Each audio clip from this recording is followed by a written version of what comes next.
Hello. Can anybody hear me? I sure hope so. Because I have to stream without a moto, so that means I have to talk for like 2 freaking hours straight. So, what year is it? I think it's 2022, unfortunately. What day is it? It is Thursday, fortunately, because that means it's almost the weekend. And you know what else? It also means, which camera? This one? It's PinTech Day. Fun. It also means that the Canadian Grand Prix is this weekend, which will be really exciting because I like rich people driving around in really fast cars in circles and circles and circles. But at least they turn left and right. Hello, everybody. Hello, Daniel. Hello to our friends in Europe. Hello, Mr. Meatloaf. You know, we never really actually touched on the fact that we lost Meatloaf relatively recently. It's pretty sad. I remember like last year, one day, you were like streaming Atlantis, Bat Out of Hell by Meatloaf. And you put on some Meatloaf, and that was really fun. And all of your friends were just there roasting you. And I was just along for the ride like a 8th wheel, but it was fun. Hello, Pinball Gramps. Hello, Insanity Falls. Hello, everybody. We'll sit here and awkwardly just chit-chat for a minute before we do stuff. What's the code today? PT Berserk, because I guess that's what the Vikings like to do, is berserk things. Thankfully, this Viking pinball machine is not driving me berserk because we're fixing it. Thank you. Thank you for telling me I look well. I don't feel well, that's for sure. It's a good Thursday, and I'm hoping we'll be able to fix this. I'm hoping that since I did not actually take notes last time, I'm hoping that replacing the SCR will potentially fix this problem. And then maybe with the remaining time that we have, maybe we'll yank the rectifier board out and we can replace the bridge rectifiers, because we did have some kind of dim-ish feature lights in this game. So we'll see. Aw. Well, hopefully your ticking clock that is full of your love for me is not a one of those sand ones, because then you'll run out of love for me, which is fine. I understand. I'm not very lovable. Pez Johnson. It is better to look good than to feel good. Okay. I'll take that as a compliment. That's a good joke, the rectifier joke. Yank the bridge rectifiers. How about replace? Nah. We're going to convert this game to run on straight AC. We don't need anything rectified. It's really hot outside, but I'm still wearing multiple layers. There's something really weird about our office. Like, the Marco building is weird. Like, the thermostat is totally screwed up, but it still works, so why replace it, right? But it's like the temperature never sets to the actual like degree value set on the thermostat. It just seems like everyone in there likes it frigid, so the AC is just on all the time. And if I'm sitting at my desk, there's a damn vent right above my head, and I freeze. So I always have to have a jacket, even when it's like 100 degrees and really humid outside. So that's where we're at. Yeah, we'll see. We'll let some people trickle in here. What did you guys do this weekend? Anything fun? I sat around and played video games for the whole weekend. It was great. I should have done some actual yard work, but it was way too hot, so I don't do yard work when it's hot.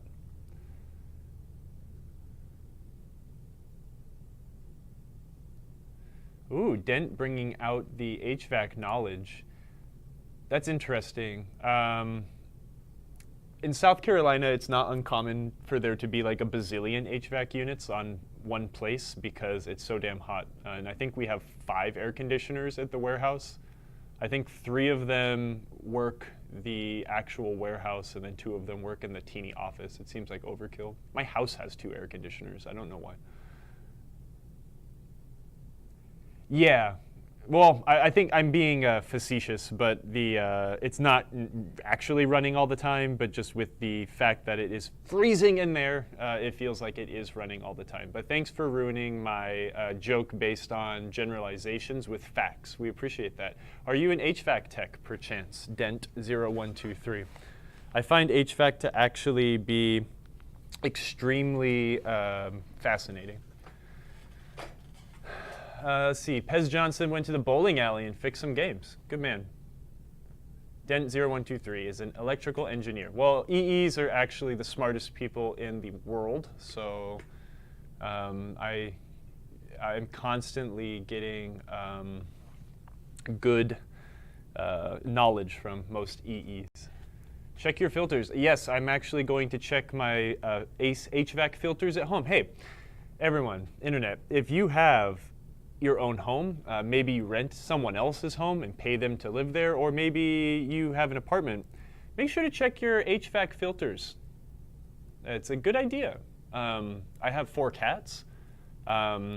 It's also really polleny, so definitely it's a good idea to replace those filters every year. It's a little wasteful, you know, but also your health is worth the waste of the paper filters, etc. Maybe get a reusable one. I don't know.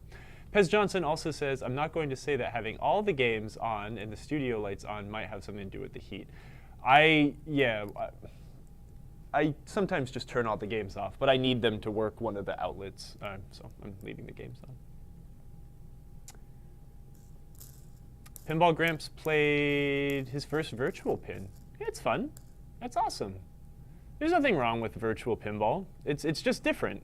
You can do things in virtual pinball that is not possible with an actual physical ball,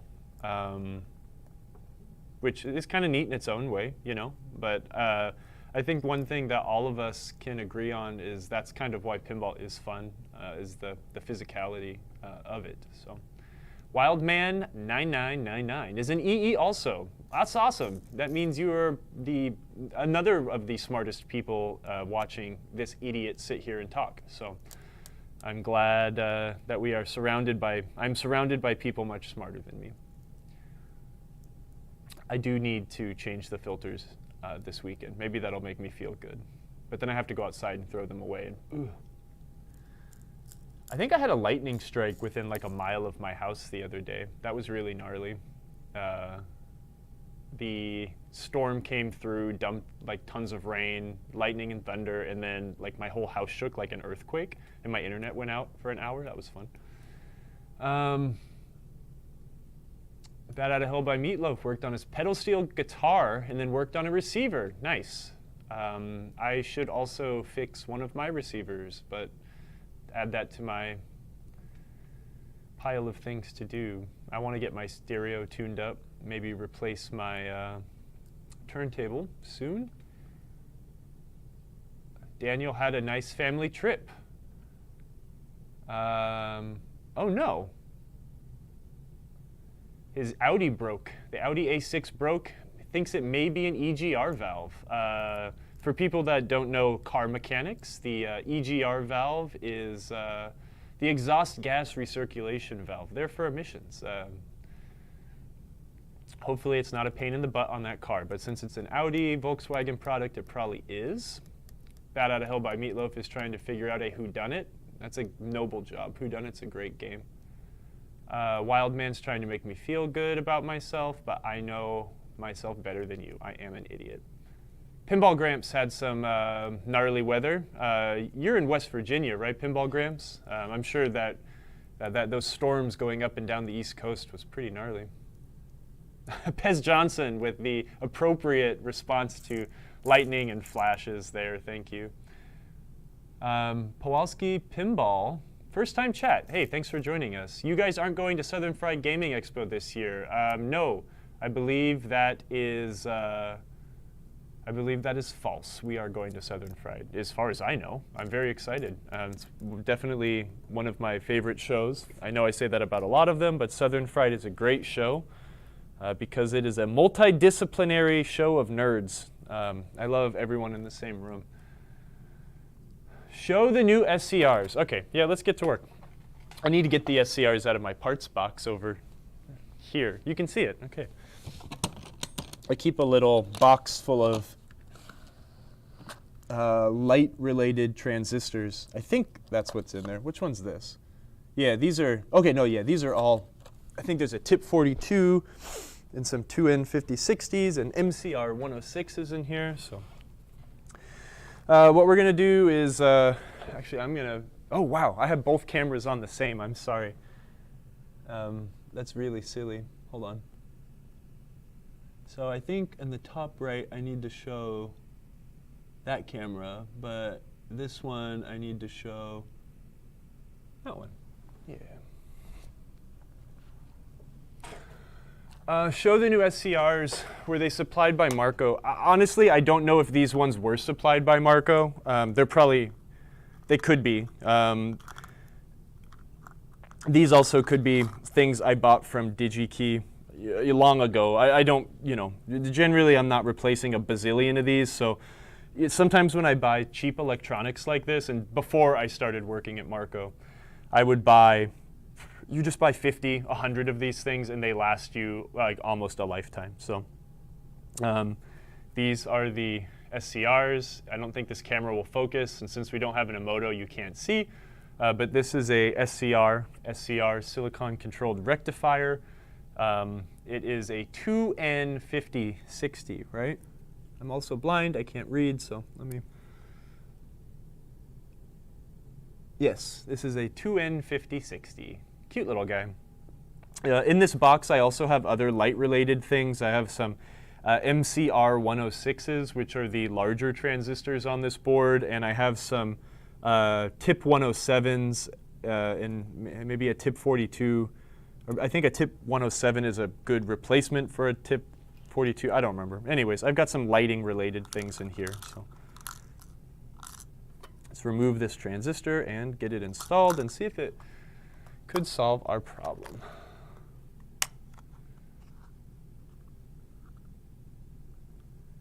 Do I know which existing transistors will require replacement? Well, from what we learned last time, after finagling with the wire colors being the same and things seemingly being put together wrong and all sorts of crazy scenarios,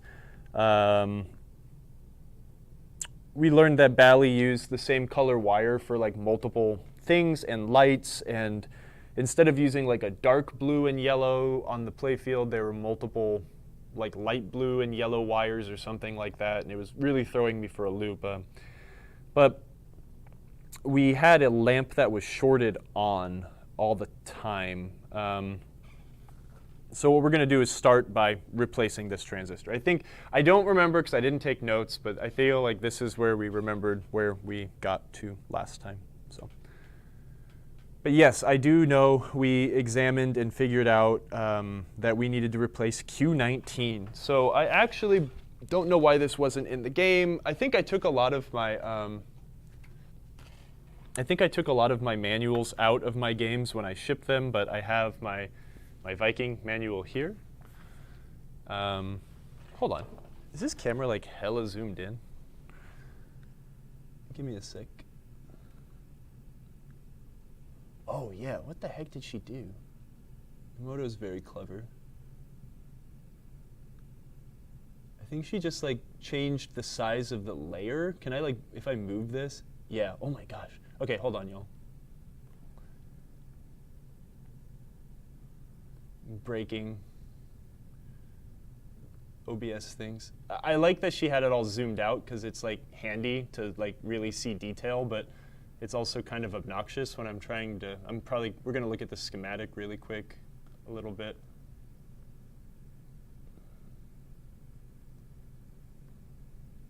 Molly Hatchet, thank you for subscribing.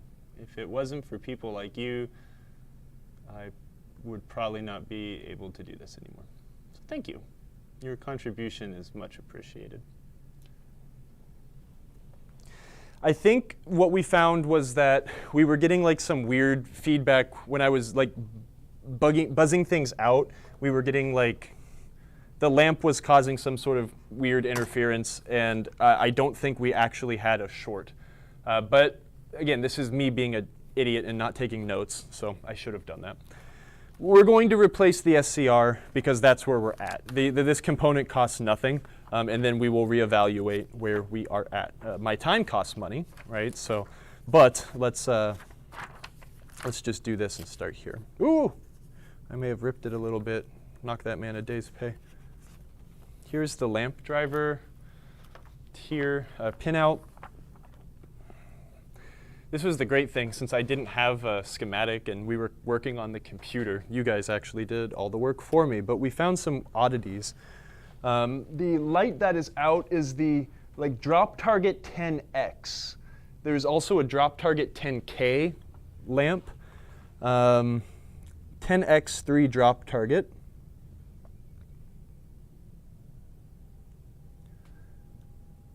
But there's so it's funny though, because I think the weird thing we found was I think a lot of these lamps run through a connector that go to the insert, right? And if we look on J2, you've got your shoot again, ball and play, high score to date, game over. So you do actually have a decent amount of insert lamps coming through this connector, which goes to the back box. And that's where I started to get confused. But for giggles though, if we go back and show this 10K3 drop target, I think we found this by using a, just checking the trace on the board, but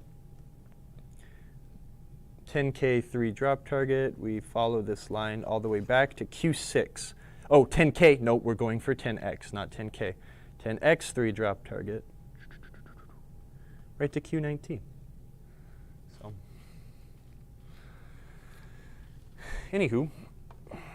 Let's solder one in really quick. It'll take 5 seconds. We'll put the game back together, see what we get, and then continue troubleshooting. Now, this is a 3-legged package. If you look at the orientation of the holes on the board,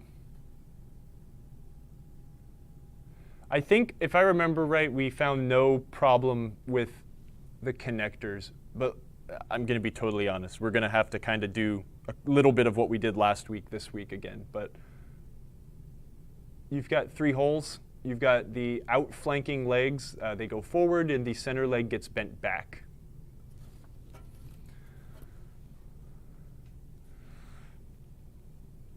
I know I feel bad that I'm not able to bring this together as a very conducive, oh, this is what went wrong. But again, this is why you should take notes if you are going to spend 7 days away from a project before you start working on it again.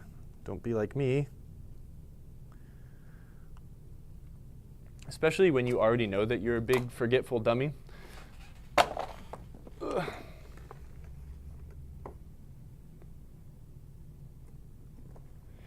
Yeah, so Dent 0123 asks if the transistors are labeled clearly. They are.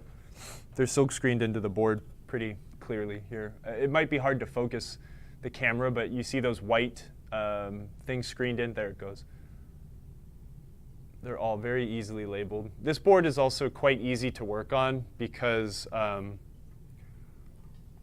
it's a single-sided board. So with these boards, though, with it being single-sided, you do need to be careful about lifting traces, especially, this is a very old circuit board at this point. It's from the 70s. So the nice thing is, though, is that if you do damage any traces, all of the traces are on the back. you have a lot of the time on pinball, or at least a classic pinball, most of the boards are only double-sided, so you'll have one layer of traces on the back, one layer of traces on the front, or in EE terms, you've got the solder side and the component side. In a lot of modern electronics, though, you have multi-layered boards, so you could have other sets of traces in between. So you've got visible ones here, and then a semi-invisible layer in between all of them. That's why it's very important not to damage things. If only there was a video that was saved somewhere, you could go back and watch it. Yes, we do save all of them. I just can't stand to hear my own voice, so I'm not going to go back and watch it. Joel on YouTube wants to know what my t-shirt says. I don't know. Which one is this? Oh, it's my Spooky Pinball t-shirt. Oh, and I've got a beverage in my Spooky Pinball koozie. They always hand me a bunch of koozies whenever I see them when we go to shows. I love all those people in Benton, Wisconsin. They're all very kind.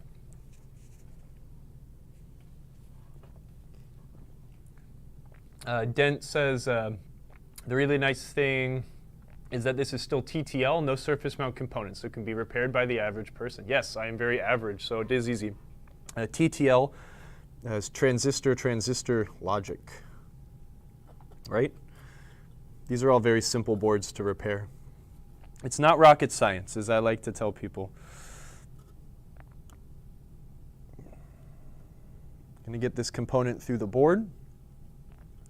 I'm going to flay the legs out just ever so slightly so it doesn't fall over when I bend the or turn the board back over. But don't bend them so much that they're like flat and parallel with the board.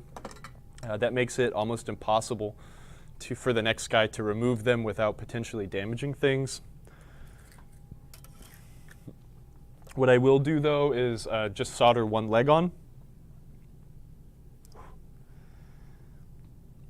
This is a very small trace. It's single layer. I'm going to apply heat and solder and then back out. We don't need the solder to flow through. We just want to ensure the component and trace are nice and toasty. Add some solder, and that's all we need. There's a little too much, honestly.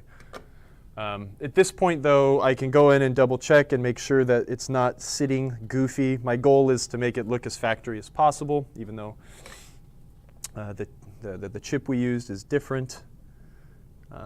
Again, I'm going to go in, go out pretty quickly, not adding too much solder. If I can make it look like the other 60 chips on this board, then I know I've done a good job. We always want to make our work look as factory as possible, and I give myself a C. Just because I'm being hard on myself today, but that's fine. Oh, Daniel wants me to talk about the new Toy Story pinball. I think it looks gorgeous. I am excited to see it in person. I've heard from multiple people that have played it that it is quite fun. It looks like a good game, and I'm excited to play it. I'm sure someone wants me to talk about, but aren't you mad that it's Toy Story 4? And I'm going to say no, because it's still going to be awesome pinball, and it's based on a really cool franchise that is near and dear to me. I did see those movies when I was growing up, and I'm sure that there was many reasons why it could not be the version of Toy Story most of you wanted it to be, the first movie or something like that. Licensing is very complex, especially when you're dealing with multiple entities that own different parts of an IP, such as Disney, Pixar, and everyone else who's touched that IP over the last 20, 30 years. So it'll be pretty cool. PS3 Man on YouTube wants me to know what my temperature my soldering iron's at. Right now I have it set to 750 Fahrenheit. Generally I'll work with my soldering iron between 750 and 850 degrees Fahrenheit. Just to ensure that I can get, I like to work as hot as possible so I can get in and out as quick as possible, but it depends on the application and what you're working on. So,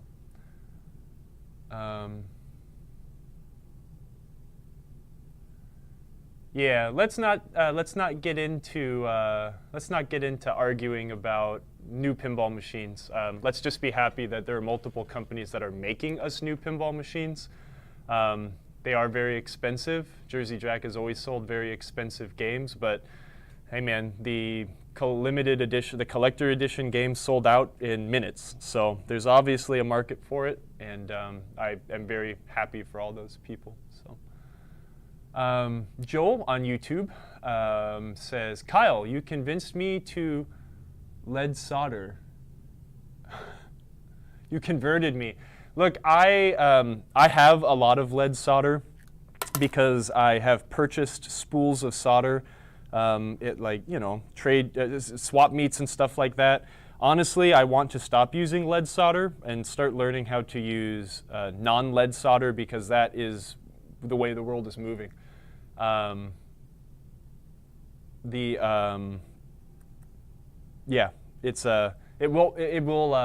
It is toxic. It is very toxic, and it will not get you high. It'll probably kill you if you breathe in enough of the smoke, though. So.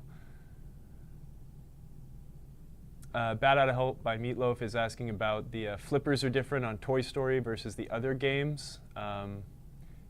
Interesting. Yeah, I'd be curious to see. Generally, Jersey Jack games don't have like super strong flippers. They're kind of dialed back a little bit, not in the sense that they're weak. It just seems to be that's the way that they've coded the game to work in hardware. So we'll see. That'll be interesting. I'm very excited to play it, and I have a feeling that I will get to play it at the Southern Fried Gaming Expo show. I sure hope so. Very excited. Let's install the board here real quick. See what we can get.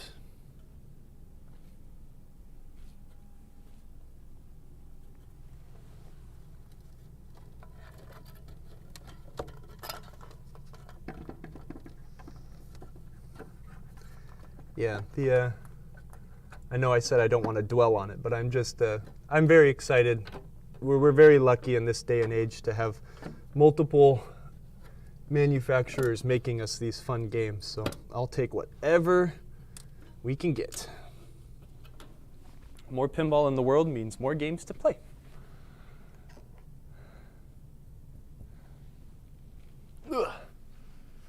Actually, I don't need to reinstall the board. You do have grounds to the frame. There are also grounds, through connectors, but we can turn the game on and test without the board being bolted down, but yeah. Anyways, we've got data and power on our top left plug, and then the rest of these plugs are all lamp outputs. I still think one thing I want to double check, it depends on where we were at, but I think one theory I remember going through my head was that I'm not sure which style plug this game was using. There was a certain point, I don't remember when Bally stopped using crimp and stuff connectors, like the ones we just installed, and started using IDC connectors. This game has both. And the curious thing to me is that these red-colored crimp and stuff connectors, those are factory. That is original to that era, right? But we have a strange mixture. Maybe it was a supply thing. Look on the displays. We do have a IDC style connector. We've got a lot of crimp and stuffs on the driver board. On the rectifier board, we have these factory era correct ones on this lamp driver, and we've also got the same IDCs here. These are the factory IDC connectors Bally would use with these black covers on top. So I don't know if this is an era related thing or not. I mean, also, actually, wait. Well, you know what? It's actually kind of interesting. All of the plugs that are for the cabinet are IDC connectors, where all of the plugs that go to the playfield, this is the playfield harness here, are crimp and stuff, all the way up to the computer, crimp and stuff, on the driver board here. These are internal, right? So this is data, this is electricity in and out. So maybe there's part of that, but I'm pretty sure that my Xenon, which is a game that came out just a little bit after this one, still used the crimp and stuff connectors too. So anyways, that's just a curiosity to me. What I was getting at though is I'm curious if someone had repinned connectors, but now that I notice that there's a very clear difference between head and insert versus playfield harness, that could be it. Permonson got his t-shirt. I have to click on that link in a minute. Daniel says, Toy Story is a design from Pat Lawler, and it must be a great and fun game. I'm sure it would. Hey, this is the smoke test. I doubt there will be any smoke because this is a pretty easy part. So we're going to power the game on. Obviously, we're not going to have any feature lamps until the computer boots up and starts running the program, which it is about to do now.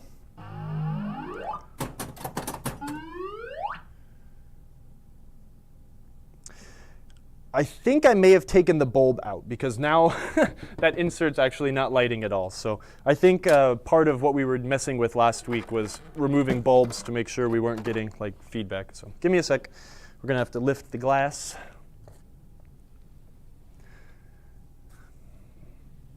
Careful with my manual there.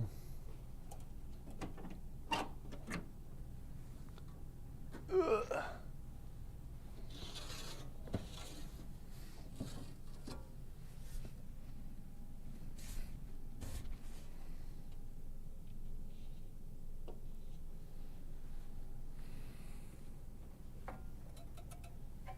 No pinball.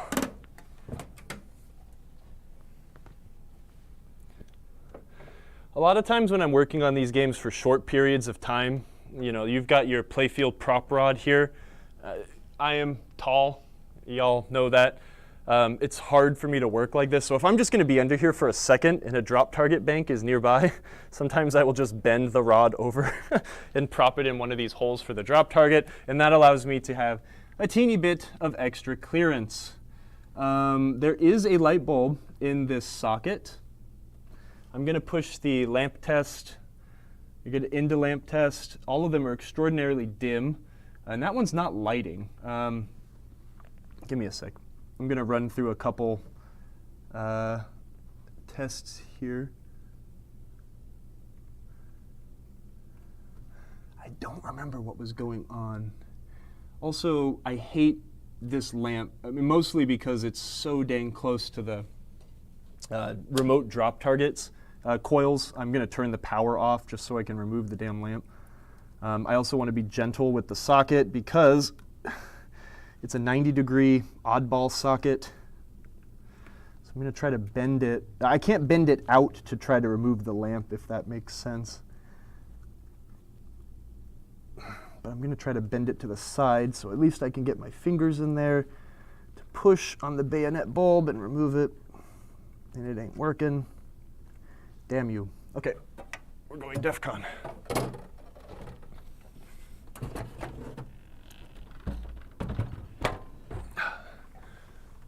Make sure I don't break my plastic. Okay. Now it's a little easier to work on. Sorry, this is a terrible view. Let me change the camera here real quick, because I know Emoto, if she ever tunes in, she's like, we can't see anything.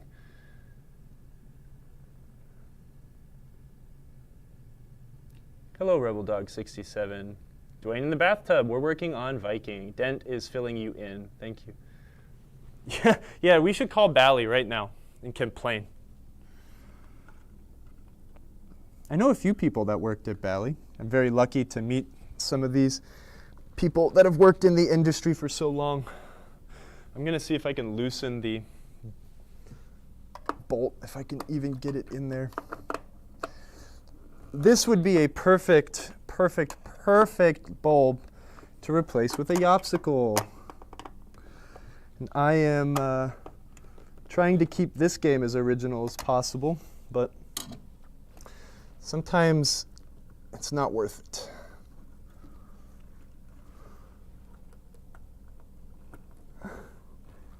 All right. Holy crap. I was just able to kind of pick that out. Is this a bad bulb? I don't know. I don't trust it though, so I'm just going to grab a new one really quick, and we will install a new bulb into the game. Also, it was kind of alarmingly easy to get that bulb out once I kind of bent the socket, so I have a feeling over the past 40 years, people have done that a few times. I'm wondering if the socket's actually damaged. We'll see though.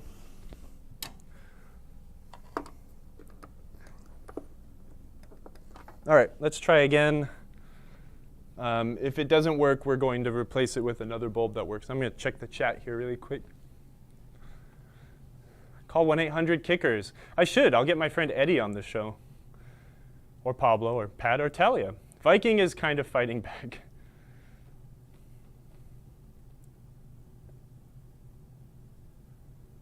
Huh. Digirati Ohm. Got a Bally pinball repair workshop in Louisville. Got a nifty screwdriver and a nylon Bally pinball jacket. Wow. That would be so cool. I have a Bally screwdriver and a Bally Williams screwdriver. They're really neat to have. All right, I'm going to watch this bulb here as the computer's about to start running the program. We still have nothing. Interesting. OK, so now we're going to do a little bit of alternative troubleshooting here. We're going to make sure the socket is good. The way we're going to do this is grab our handy-dandy alligator leads. We are going to manually ground the socket. If we manually ground the socket, we know that there is power to the bulb. The socket and bulb are also good. So I've got two clips strung together. I'm just going to gently tap it on the side rail. I have light. OK, so everything on the playfield is good. Now there's just an issue from the wiring back to that SCR we just installed. So now it is our job to figure out what the hell is going on. Did I accidentally leave something unplugged?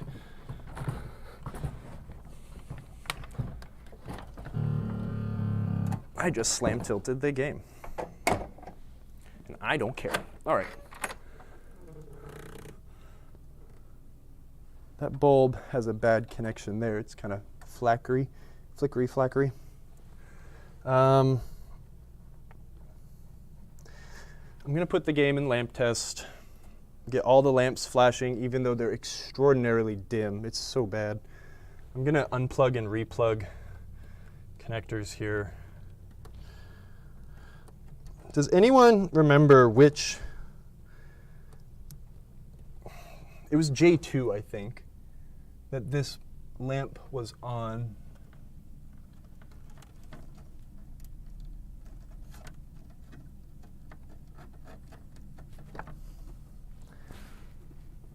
So now we've got a completely different problem, but I'm also trying to remember what I did last week a little bit here. I'm going to reseat some of these connectors.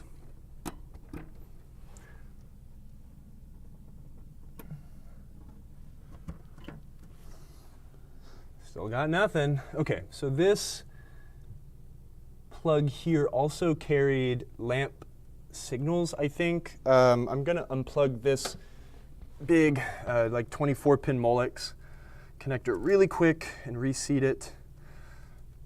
And then we're going to get to work double, triple, quadruple checking where everything is supposed to go.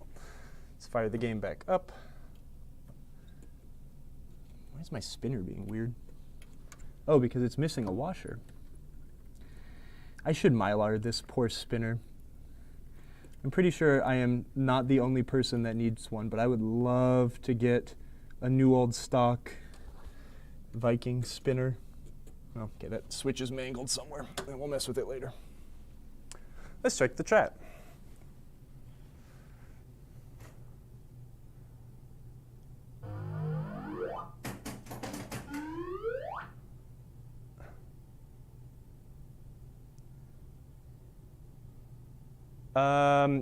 I think we thought that there may have been an issue where there actually was not an issue. OK, here we go. Now we've got that light continuously stuck on again. So it's doing exactly what it used to be doing with the SCR replaced. So there is something odd going on here. I want to confirm that that light is on J2. Actually, let's use the manual, just in case it has a short somewhere else and it's getting like a reverse signal, I don't know, or getting grounded by something else. I want to check in here.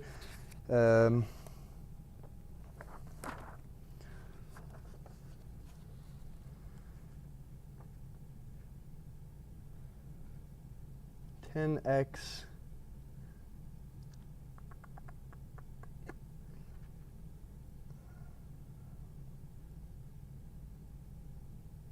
why can't I read?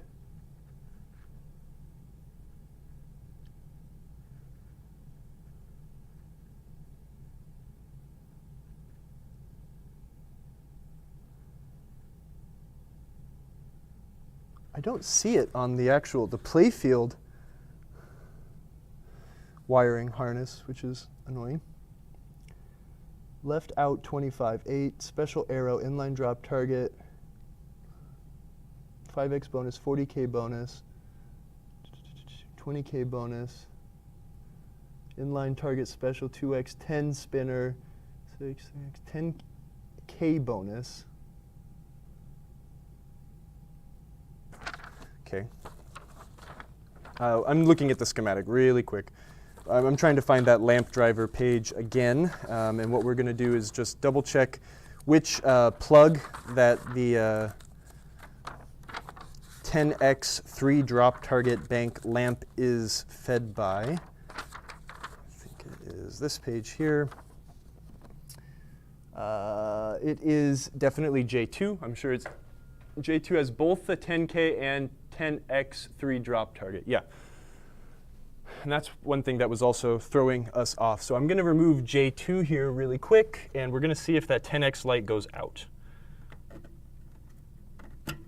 It does, like it should. What I was thinking is that if I removed that plug and the light remained lit, then it was there may have been a short. I bent that socket around. It didn't short. If it did short to something, it would potentially shorted the solenoid bus, which would have made fuses explode and go unhappy. So let's get this plugged back in. And we did buzz it out. Okay, then the 10x bonus, the 10K bonus is on J2 also, and that is, hold on, I got to get the page that has the color codes on it too. I don't memorize the Bally color codes, or I don't have it memorized anymore because I do not work on games all day anymore.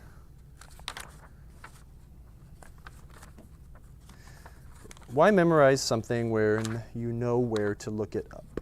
That is powerful advice given to me by someone much smarter than me.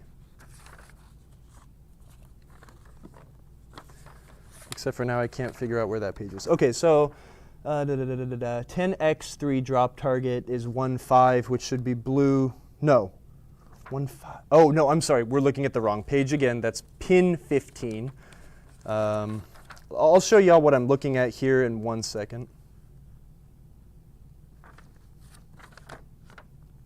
It is blue and yellow, so it should be a 2-3.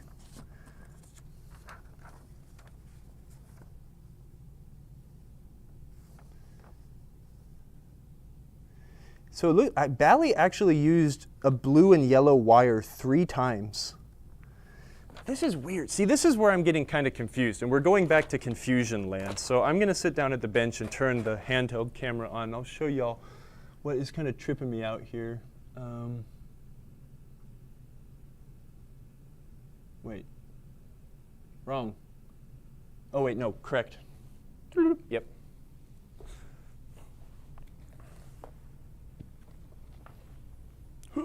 Okay, so what we've got going on here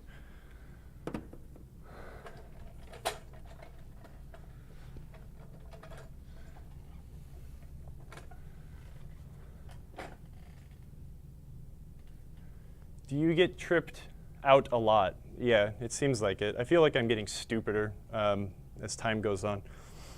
This is going to be kind of upside down, but that's fine. So This is the lamp matrix, or I'm sorry, not the lamp matrix. This is the lamp driver page. We have these squares, which denote the actual connector, and then the numbers on the inside tell us which pin position they are on, and that's why they're kind of all over the place. 22, 21, 20, 28, 24, 25, 7, 14, they're all over the place. But Bally did color code all of their wires. So if we look at the actual, like the plug connector page, this is a really useful one. We'll see these squares once again. This sucks. Hold on. Let me unsuck it. I don't care if I break the fourth wall. Y'all can see a little bit of the behind the scenes here, because we're actually solving problems today. So for example, you've got the same squares here, and we can see inside the connector we have a 1. That is the pin position. The wire that is in 1 should be red. It is 1, 0. And in Bally language, that is the color of the wire. And then the second number denotes the stripe, or the secondary color. So 1, 0 would be red without a stripe. You have a wire color code down here.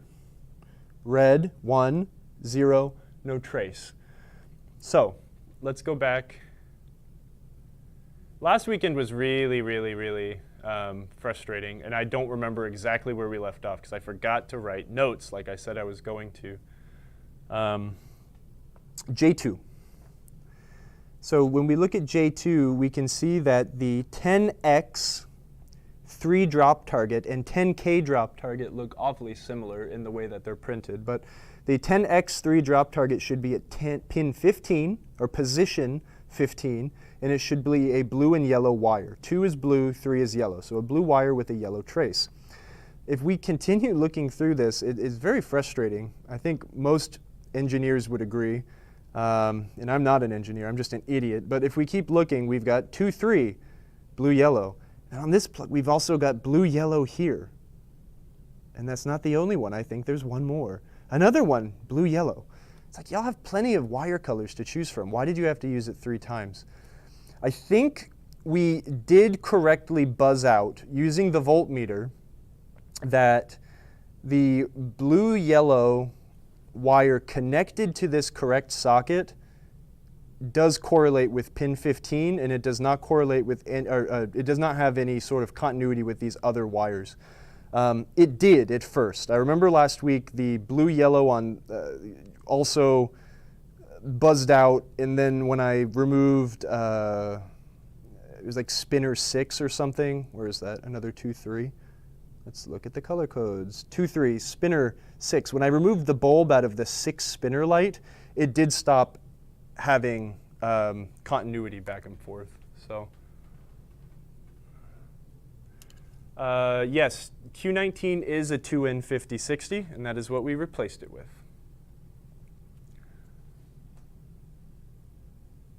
Snake Pin Skins, first time chat. Thank you for chatting. He says, hey Steve.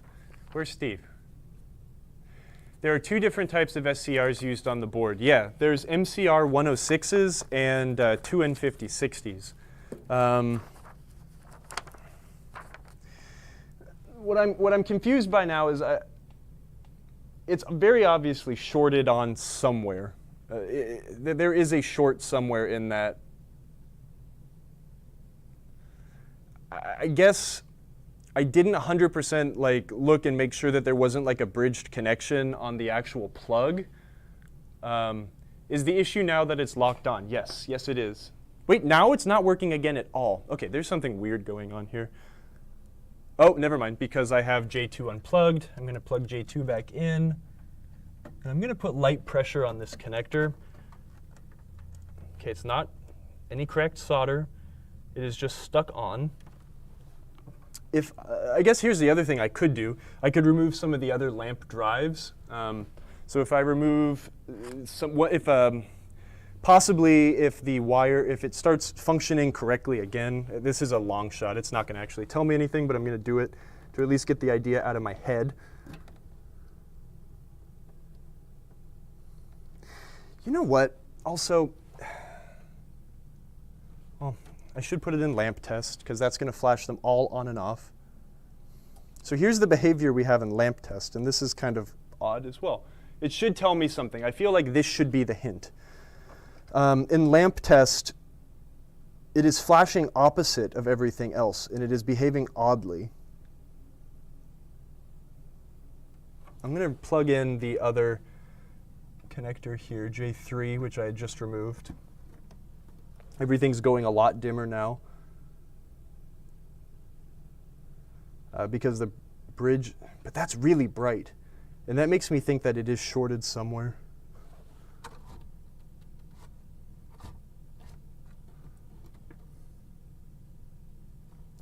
Let me remove this guy too, just for giggles.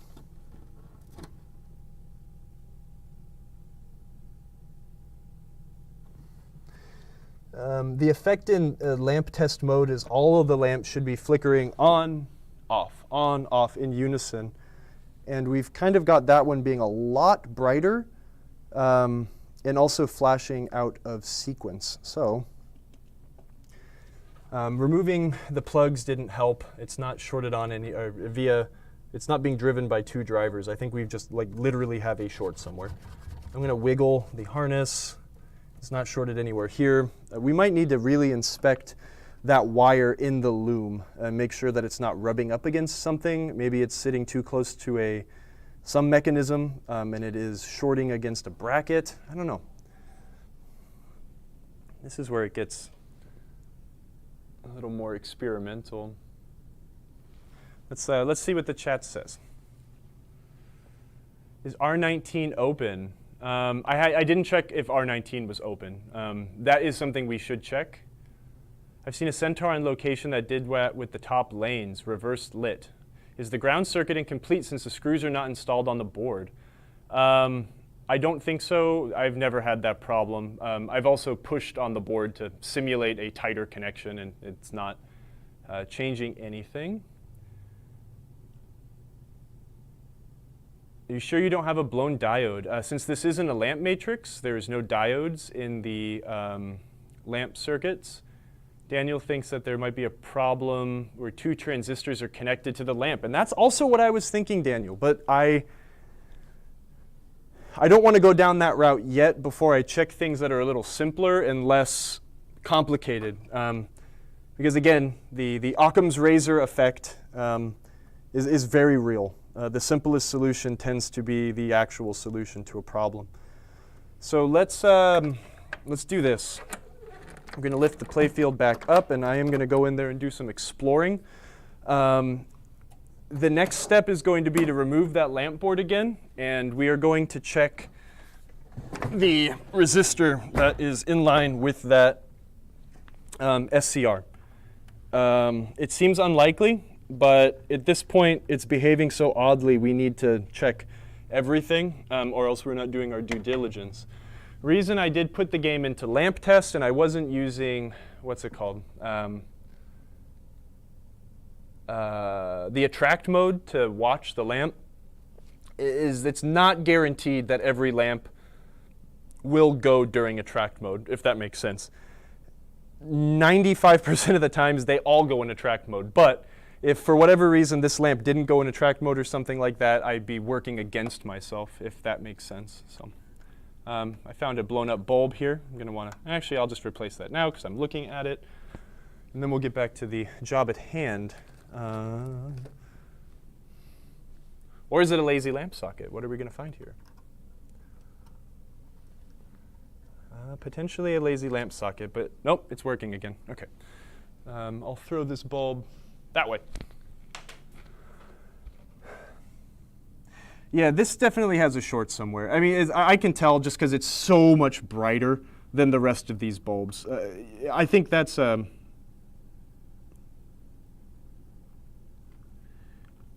wonder if it's the lamp socket itself. No.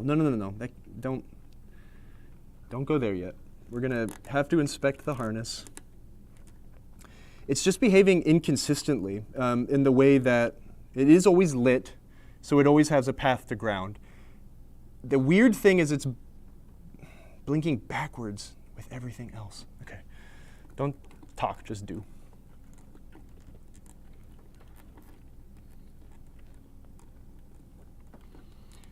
So I would assume now, I'm following the wires, right? We have wires coming into this area. There are solenoid drives and lamps all in this little harness. I'm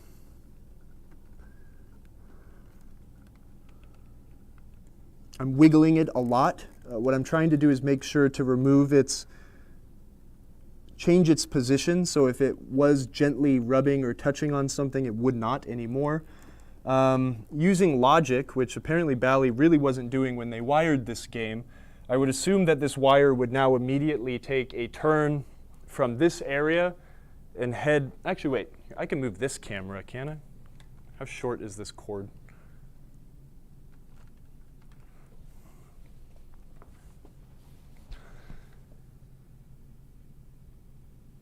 The camera sucks. Get Jim Patla on the phone. I should, huh? Yeah, we just replaced the transistor.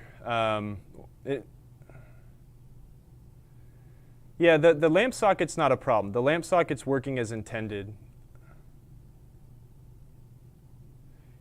Yes, the lamp socket was replaced with the exact replacement. A 2N5060, that's what the game calls for. Jim Patla, or Palta, is the guy that designed the game. Old school Bally guy.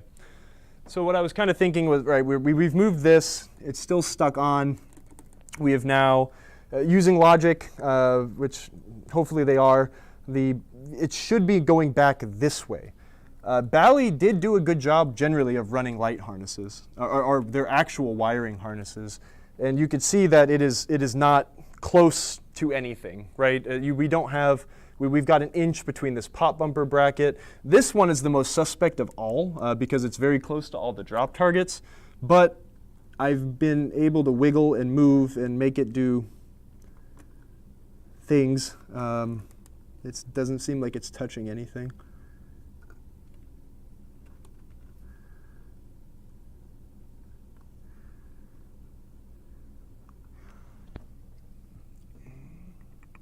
Funny thing, honestly, would be to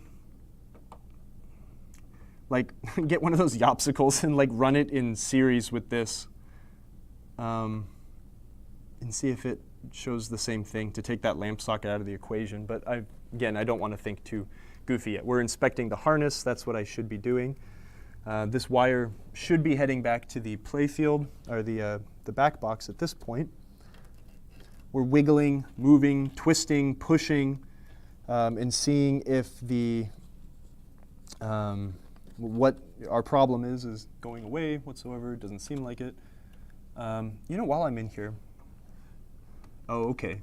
The spinner was kind of stuck on this goofy part of the wiring harness here. And that's why it was stuck. So, oh, I'm missing a nut right there for one of the posts. I should, don't get sidetracked. That's what I should do.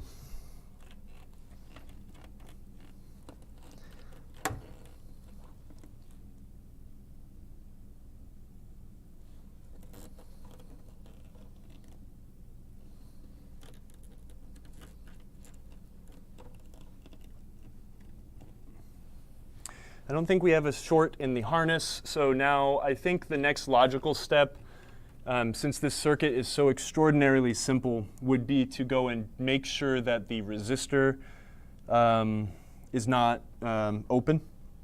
I don't know why that would happen, but again, it's not our job to figure out why, it's our job to fix. That's what I care about most right now, is not why, but why is it not working, which is not what I need to figure out. I just need to do. I'm talking in circles, I'm sorry. I don't know if I have a Kep's nut, and I don't see the Kep's nut that might be, that should be holding it on, but I do see one of the covers for the IDC connector that was missing up top.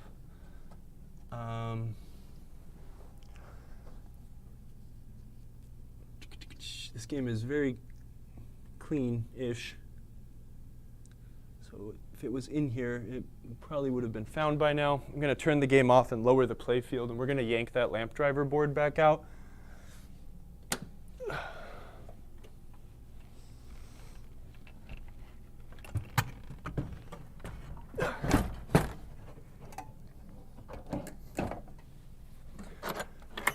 put the hat on our IDC connector here that's missing his hat, or her hat, whoever's hat. And let's, I'm going to yank the lamp driver board again. Let's check and see what the internet's saying before I do any of that too, because we do have some people who are smarter than me here.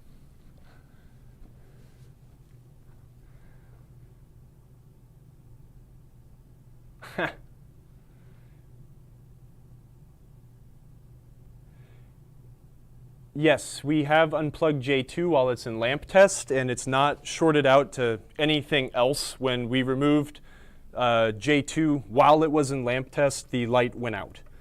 So,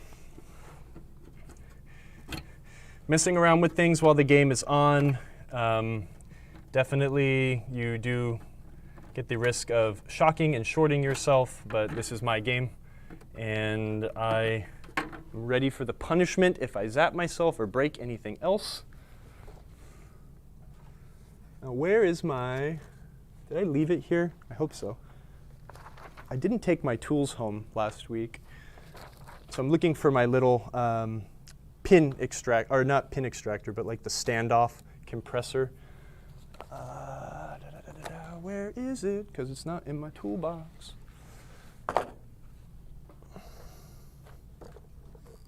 This is why you take notes also, because I feel like I'm about to start regressing and starting to look back at things I may have already looked at.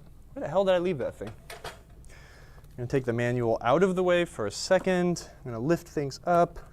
This has to go back in my parts box. I'm just going to do that now. Where did you go? Is it in the head? It might be. Well, I can just use my fingers. I don't need the tool, but if I lost that thing, I'm going to be mad. I'm on a streak of losing things right now. It's kind of bumming me out. I lost my favorite little mini pair of vice grips.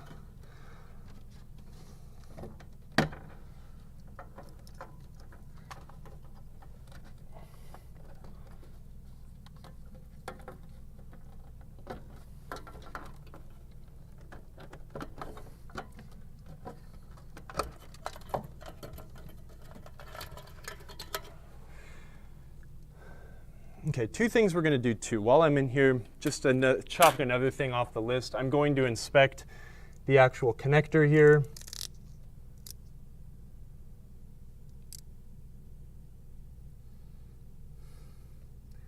Nothing seems to be frayed. It's not touching anything else. I'm double checking in the back box that none of this stuff seems damaged or just straight shorted to ground. I mean, where these wires connect together, it is kind of suspect. It does run through the weird X and Y where they bridge things to the insert and not to the insert. So I don't want to go down the rabbit hole, but we might want to unwrap that electric tape. I found my compressor thingy. Let's inspect these resistors and make sure we don't have something that's open or odd. Let me change cameras really quick. Go away. Is that this one? Yes.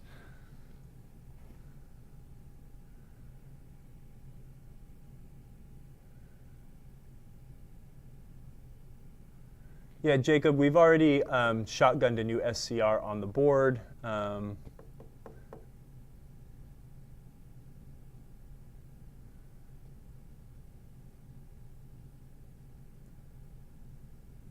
Yes, the used catheter. Daniel poses an interesting question about removing just the one wire. Unfortunately, that one wire is in a IDC connector, so if I removed it, it would be janky to get it back in. This is said standoff compressor, though.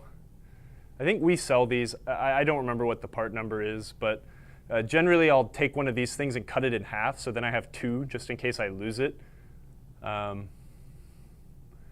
You can get, sometimes they're metal. This one's plastic. I like these plastic ones. Yeah, Jacob says a brass one. Yep. Dwayne the Bathtub says, check R19 and compare with another one like R18. So thankfully when Bally was making this board, they matched the resistor R number to the SCR number, which is Q19 in the case of our problem we're working on.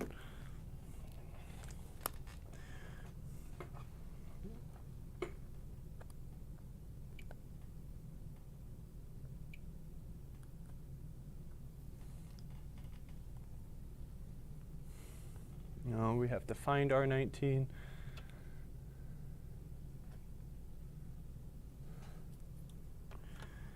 Where are you? Thinking about it now, I should have known that this was no, I had an unplugged wire last time. I unplugged it to keep it from being stuck on like an idiot, and then I put another lamp driver board in, but I don't remember if I put a lamp driver board in and the problem persisted. So now that makes me think that the problem still is in the game. I do have another working lamp driver board. To be honest, I probably should plug that one in too and see if the problem persists. If it still persists, then we know that the problem's inside the game. Give me 5 seconds.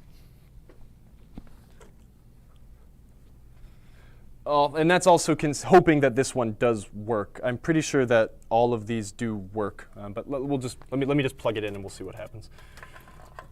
This is why I am a hoarder. Actually, well, there's many reasons I'm a hoarder, but it's great to have extra boards around, especially ones that you know are known working, because in this sort of a problem, honestly, I feel like an idiot now. We should have done this first off. We would have been able to isolate the problem much quicker. If the problem persists, we know the problem is not with the electronics. If the problem goes away, we know that the issue's with the board. If the problem persists, it's somewhere else. So quickly, we're going to fire this thing up. I'm going to watch really quick.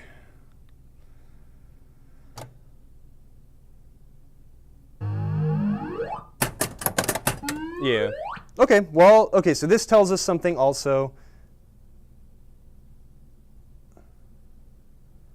It's lighting out of sync again. It's not nearly as bright. I don't know if that means anything, but OK, hold on. My brain's moving too fast for me to move the camera, so I apologize about the camera quality here.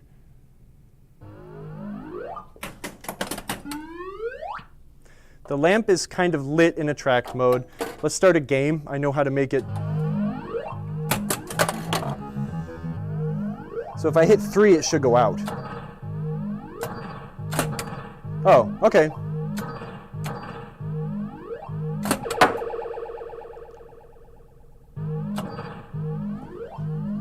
All right, the problem's definitely on the lamp board. So let's take a look-see. We can fix it. What that light indicates on the game, I'm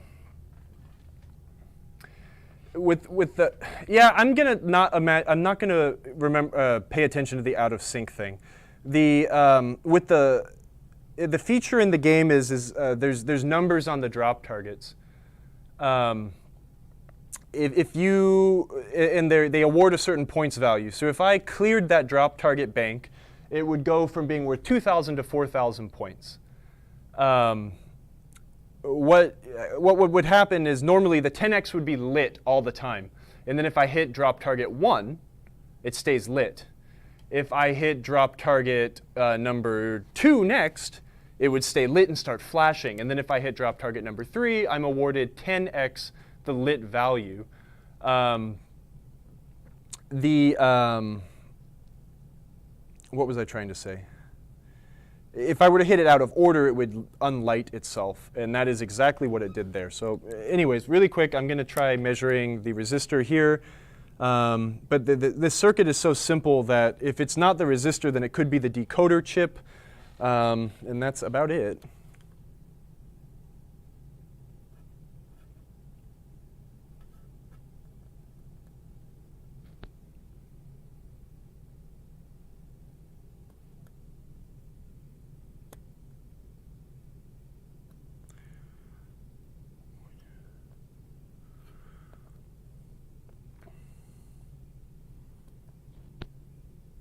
Yeah, I'm getting basically the same reading along all of these resistors. I guess the meter could be in the shot as well. I'm a bad cameraman. R18, I get a 1.027. R19, I get a 1.024. R20, 1.041. R21, R1.308. So basically the same thing across all of these resistors. I'm going to say the resistors probably, yeah, 2Ks, the solder points on those resistors are okay. Yep, let's check the back. Let's make sure that something goofy didn't happen. This board is in good shape. I think I'm the only person that's ever soldered on it, so I'm not. No, I take that back. Someone's replaced one of these larger MCR 106 transistors. So.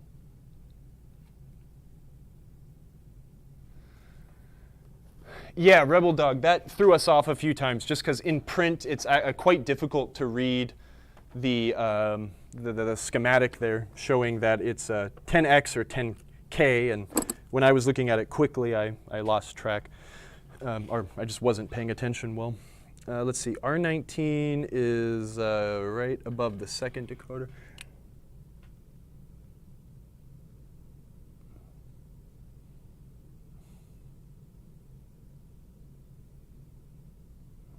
It all looks okay.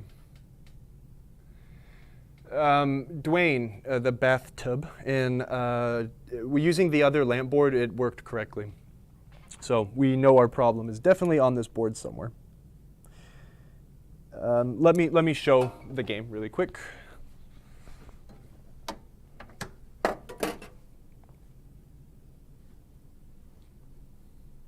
The Mandalorian over there.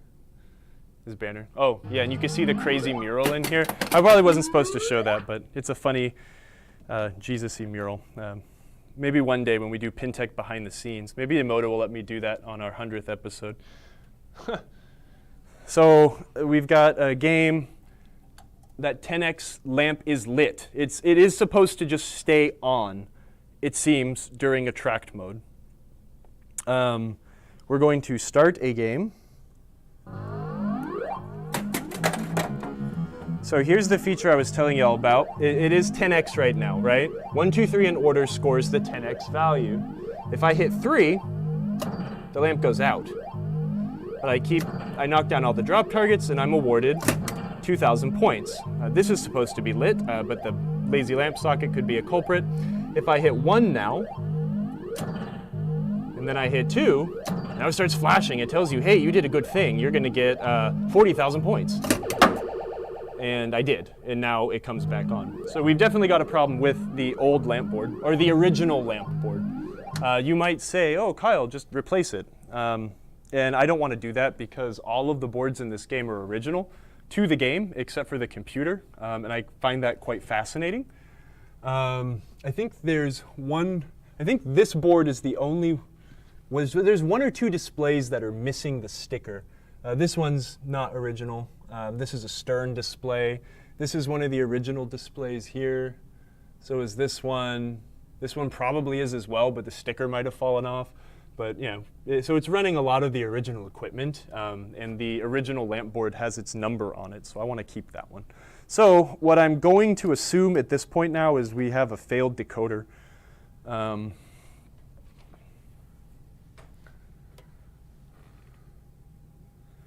Let's kind of explain that in my lack of eloquent knowledge in electronics engineering. So let's also catch up with the chat here. Yeah, I was on Slam Tilt podcast. I love those guys, and I'm sorry, I'm really boring.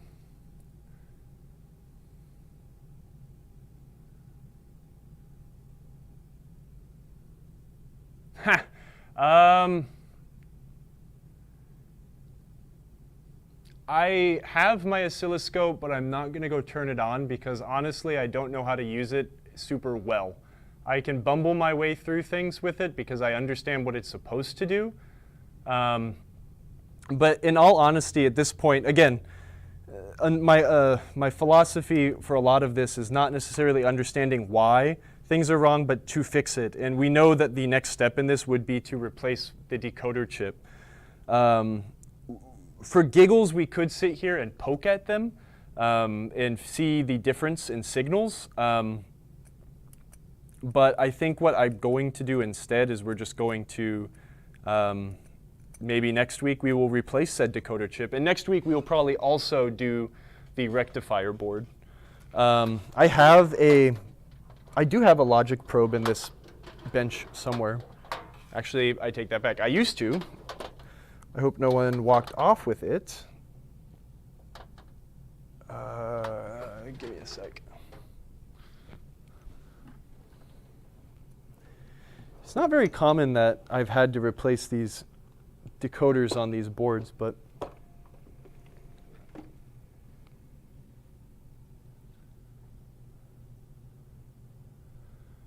hey, yeah, Bally inline drop target banks are like one of the next big things on my list. So I will be replacing, I will be trying to get those made, actually. And I do need them for the pinball machine I'm going to build. If not, my driver build is going to go through the damn roof. So I don't know where my logic probe went. I need to find that. I'm actually kind of frustrated about that a lot. Or I'm frustrated about that currently because it's useful. And it might be my own dumbness that lost it somewhere, but I don't generally carry it with me. Actually, you know what? I do know where it is. I did bring it with me. It is in my third tool tote. I have my tool box, I have my parts box, and then I have my oversized box with other tote things. So yeah, what a logic probe does is the way that, I'm sorry, I'm anxious to say this now because we have multiple electronics engineers in the chat, but basically in TTL logic, you've got like, you've probably all are familiar with like a high signal or a low signal, right? So a high signal is going to be anything above like 2.2 volts, and a low signal is going to be anything beneath that. And these chips will send out signals that are either high or low or hold things in certain ways to make magic happen. It's really fascinating. It's incredible. But a logic probe, a lot of the times, a logic probe will allow you to see a high or a low signal because of the way it's programmed. You could also do something very similar with a voltmeter by checking for, putting something on ground and then touching the leg of a chip to see if it's outputting something.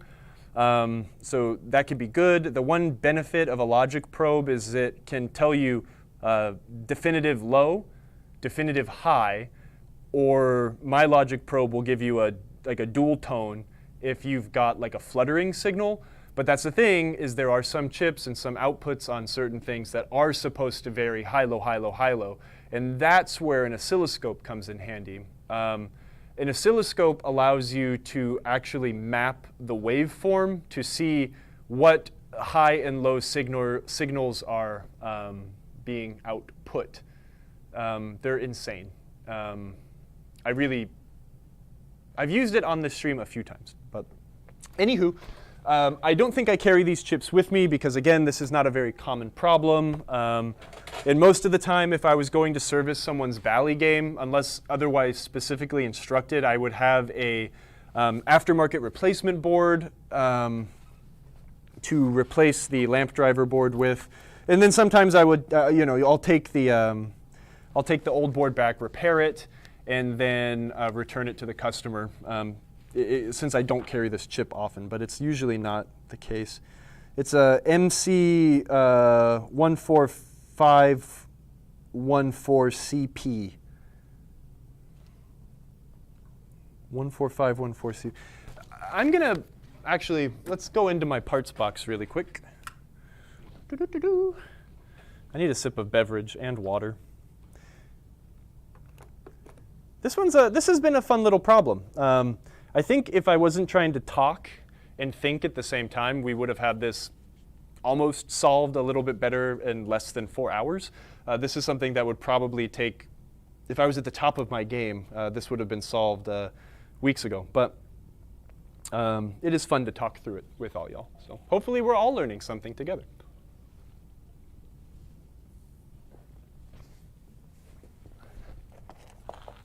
The thing is now, it's thinking back a long time. Where would 5 years ago Kyle potentially stick one of these things in his box? Most of my IC chips are in the top drawer, but maybe I was thinking like, oh, lighting stuff. This is only used on this board. Maybe I put it with the other SCRs and stuff. It's not.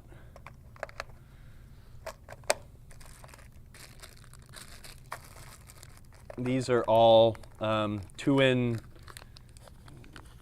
These are pre-drivers for Data East 4401s. I think I ordered 10 from DigiKey and they sent me 100 on accident.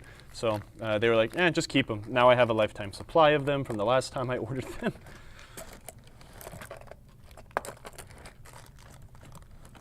Hold on, this drawer is actually the biggest pain in the ass. So if you don't get everything in right, it loves to get stuck. Oh, I swore. Sorry, Emoto. Knock that man a day's pay. So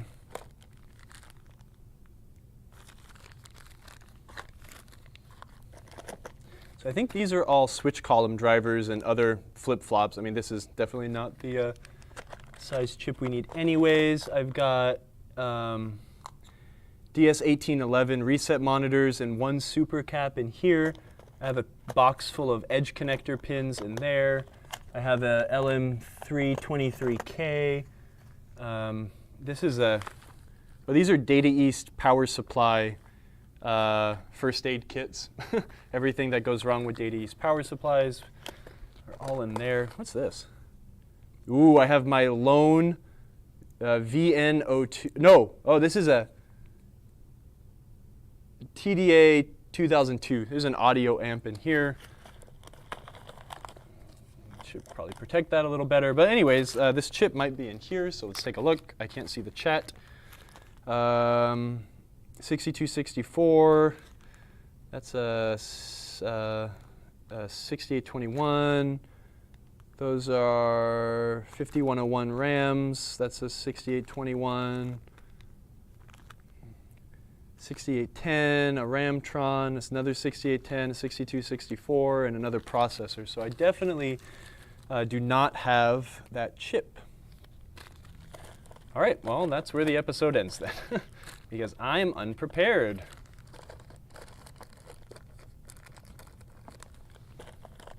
Y'all don't fault me for it, right? Sorta, maybe.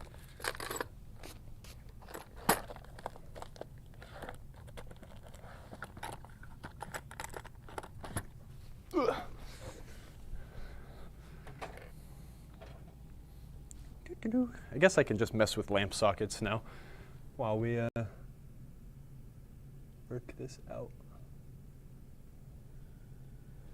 All right, let me catch up with chat here. Sorry, y'all.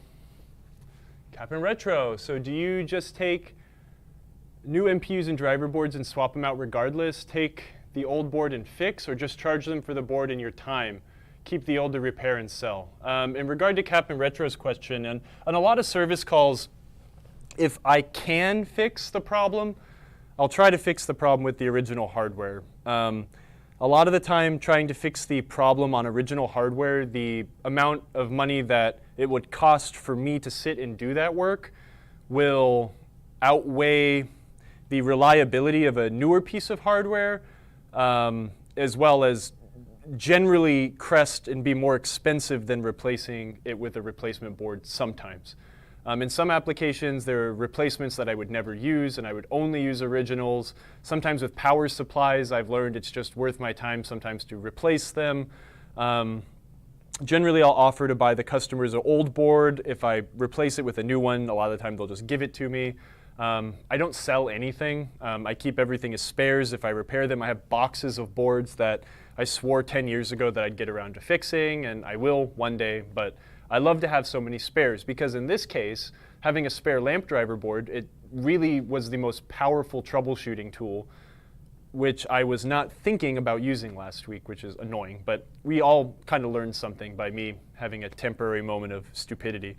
But having an extra board for my troubleshooting standpoint is great because it's the greatest diagnostic tool.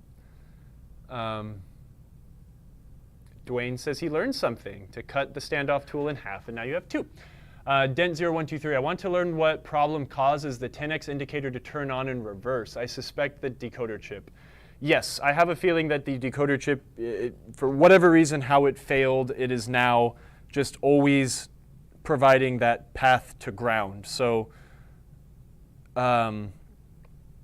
maybe what we're seeing is, you know what, the thing is, I don't think it's turning on in reverse. What I think is going on is that when all of the rest of the lamps are off, since they're all triggered at the same time, and you've got that really high current draw, it comes on low like it should be. But since the decoder chip is bad, when all of the other lamps turn on and the SCR is providing a constant path to ground, it just turns on extraordinarily bright because there's no other path, there's no other draw on that line at that point, you know? Max Powers had the same problem with DigiKey. They're the best. Cap'n Retro also says, I have an Embryon. I just got up and running, and it has the OG MPU with the OG battery, and it's still working. No leaking at all. It's kind of incredible. It really is.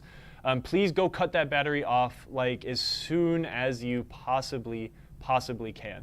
And please replace it with a NVRAM or install a supercapacitor so you do not destroy that wonderful original computer. Johnny Demonic, what's up, dude? He has an Embryon as well. Embryon's a great game, except for it has 6-digit scoring, so get that to 7-digit. Colin, yes, I am going fishing for pinball parts. Rebel Dog, it would be prudent to check for cold solder, so I am going to do that once I finish going through the chat. Pinball is a labor of love, and anyone who tries to frame it any other way is lying to themselves. And that's just fact. Look, I mean, pinball doesn't earn any money on location. I don't care.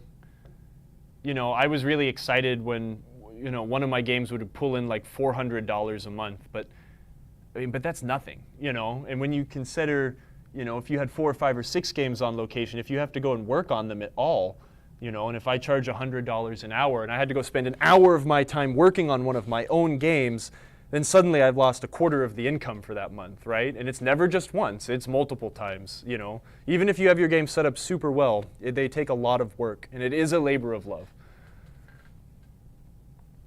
It also takes over your life, and you make terrible life decisions like me, and I own 30 pinball machines. Jacob, I don't have any of the decoder chips in my bin, so I'll have to get one, and we'll do it next time. Nintendo Ramy, what's up? Oh, Cap'n Retro. Cap'n Retro is actually referencing something that is near and dear to my hometown. There is a town very close to where I grew up called Livermore, California, that is famous for its Edison bulb that has been on for like over 150 years. They have a webcam on it. It's in an old firehouse. It's super cool.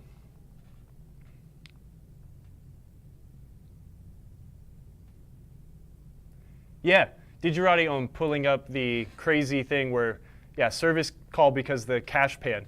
I had to do a service call once. The guy I used to work for forgot about a pool table he had in a hotel in San Francisco, and he's like, go figure out what's wrong with it. It's not starting a game. Okay, weird.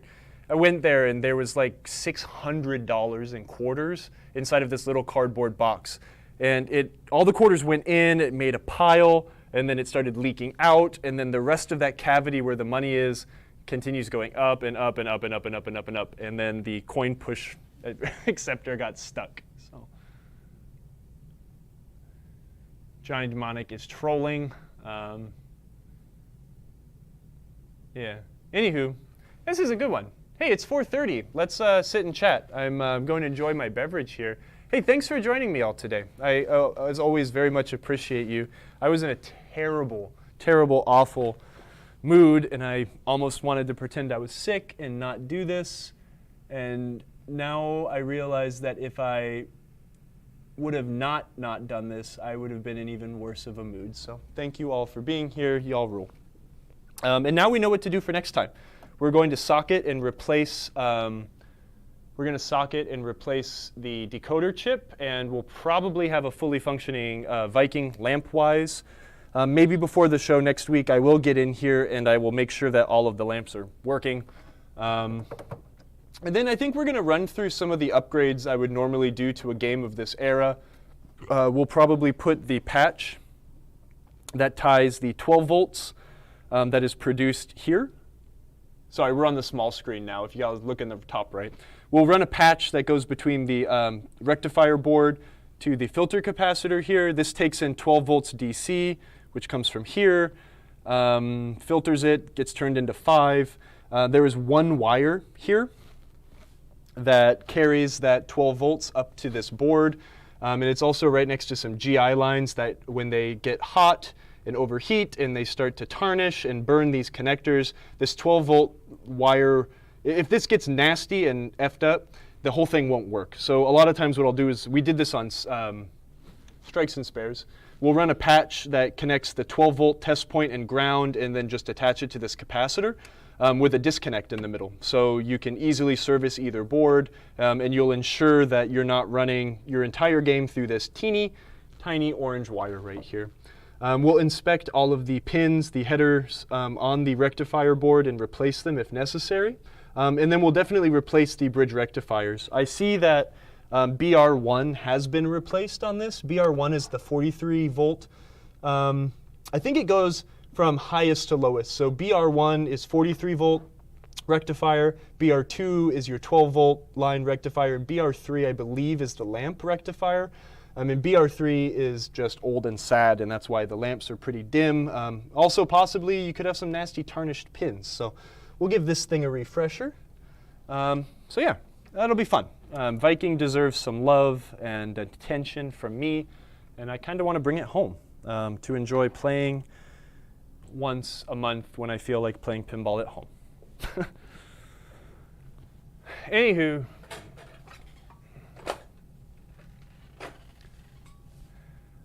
I was planning to yank out bridge rectifiers, but it took me an hour to realize that I should just put the other damn lamp driver board in to figure out if the problem existed in the game or the board. Sorry, my brain ain't working. It is not already socketed. Bally did not really socket much.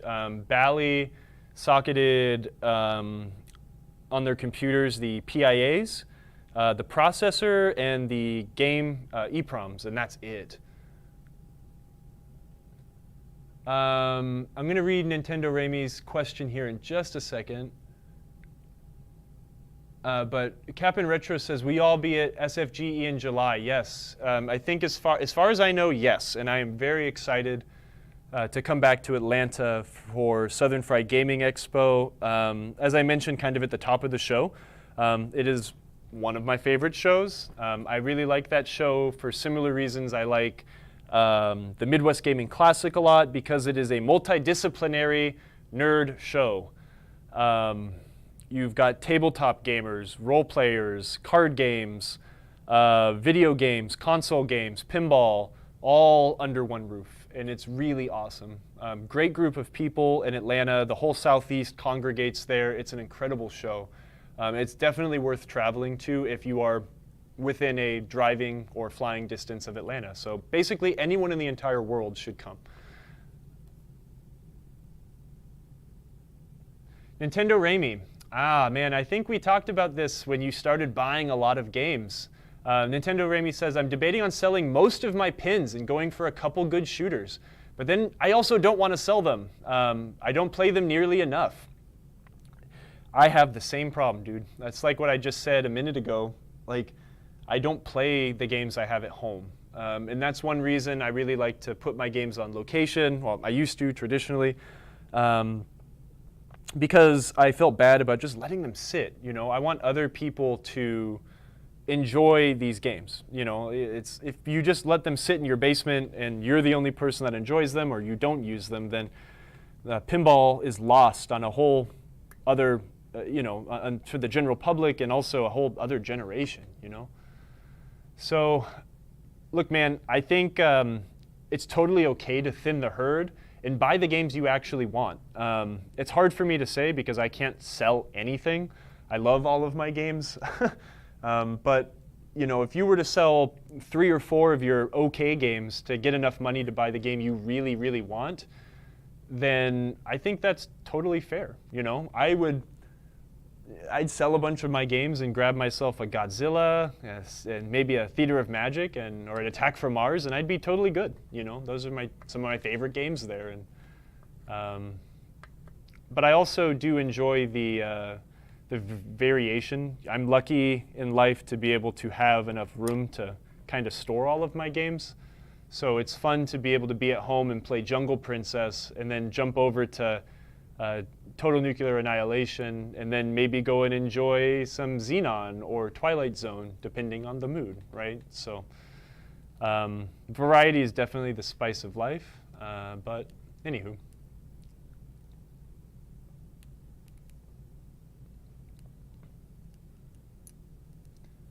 Well, look, I mean, I feel bad saying it too. I barely play my games.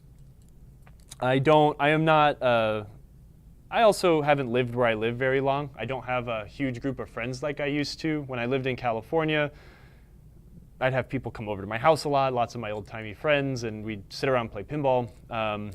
Something fun to do. You know, here I've got great friends. I'm very lucky. I hope my friend Josh is watching right now, but I'm not a mega social person, especially after the pandemic and such, but I don't play them a lot. When I go home, I want to do something not pinball. That is kind of a side effect of working in pinball sometimes, is you kind of want to step away for a minute. But I don't know. I love them too much, though, because they're all very precious to me. They have a lot of memories connected to them, and I like them as a point of history. You know, there's so many different ways to enjoy pinball, and I like fixing them more than playing them. And I like looking at them. They're gorgeous pieces of art, and in a historical sense, they really represent a lot of the zeitgeist in American history and stuff like that. So, anywho, sorry. Actually, we should have this conversation drunk. Maybe on the 100th episode, we can do it after hours, and Steve will get me all liquored up on some bourbon or scotch, and I can have this conversation and get real emotional about pinball. Anywho, Digerati, I sold all of mine except for Xenon. Now I'm jonesing for some new ones to play around with. Yeah, well, you know, it also depends on your personal situation too. I am not a very wealthy person. I don't have a lot of money to throw around on stuff. So I'd rather hold on to the hoard that I have now than try to buy them for what people are selling them for nowadays. Hey, and that's fine. Yeah, like fixing more than playing. That's why pinball is such an interesting thing to be into, because you can really, there's so many different ways to enjoy the medium of pinball, not in a coin-operated environment, right? So.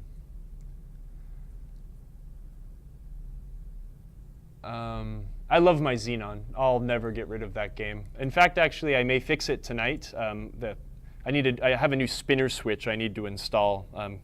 I fixed it using a bit of a diode lead and some solder, because the hole blew open, the spinner fell out like 5 years ago, and now it's just failed again. So, anyways,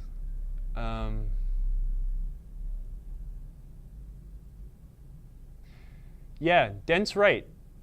People will fix a pinball game and then become emotionally attached to it. I mean, it's the same thing with cars and motorcycles. I've kind of supplanted when I was 20, I've supplanted my motorcycles and cars with pinball. I would take something old and unloved, love it, and then I enjoyed it. It's my thing now. I've got a lot of time into that. So. It is Thirsty Thursday. Pinball122. I don't know. Emoto typed up this graphic, and she's not here to defend herself, but she may have misspelt Jim Patla's name. I think she did. Dwayne, you're wrong. Jokers is hilarious. Come on. Molly Hatchet needs to finish the NBA fast break, but worried about doing rivets on the ramp. Nervous that you're going to crack the ramp. That is a real worry. I would suggest going to Jody's website, Rampomatic. He's got some great guides on riveting. Also consider potentially replace. Oh, do you have new ramps and you need to rivet things to them? Yeah, good luck. You can do it though. It's buy the correct tools. They're expensive, but using the right tool is paramount to doing the job correctly. Captain Retro likes doing rethemes. You'll have Labyrinth ready for Southern Fried. What game are you retheming to turn into Labyrinth? That's really cool.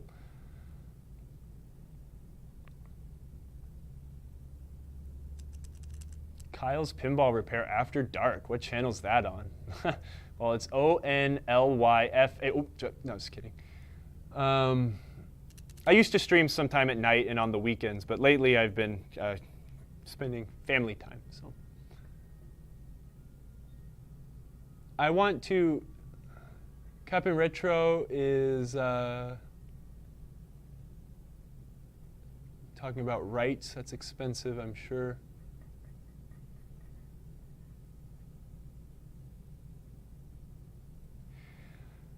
Yeah, Dent brings up a good point. There's generally in like 90% of applications, there's no reason you cannot use machine screws to tie things to ramps instead of using rivets. The factory used rivets because a few reasons, right? They're super cheap. They're very, very quick to assemble when you're on an assembly line with tooling and stuff like that. For us, it's more difficult. We don't have the tools to use. We don't have tools to do riveting a lot of the time. It's kind of clunky when we're not working on tools and stuff like actual tooling. So a lot of the time, it's much easier for us to use screws. They're pretty cheap to us. Now remember, when you've got bean counters, like judging the bill of material for every pinball game, all of those half-cent screws really do add up, and a rivet costs almost nothing. So that's why a lot of that stuff is like that. There's some applications where you do need to use a rivet because of space constrictions, where you might not be able to get a screw and a nut in a certain area. The only place that's really necessary to use a rivet is like the ramp entry flaps and stuff, right? So. Cool, Molly Hatchet, I'm glad. Jody is a dear friend of the show. We've had him on once. Really, really awesome guy. He takes all the games that no one makes parts for and makes ramps for him. He's a really, really great asset to all of us that like keeping pinball machines working. Captain Retro says his Labyrinth game is based off of a Fireball. But all the components are added in Cobra Pin controllers and new coded mute. Wow, that's super cool. I can't wait to play that. Maybe we can get it on camera at Southern Fried if you're comfortable with that. We can record it and do a little promo on it. That would be really fun. Rampomatic, R-A-M-P-O-M-A-T-I-C.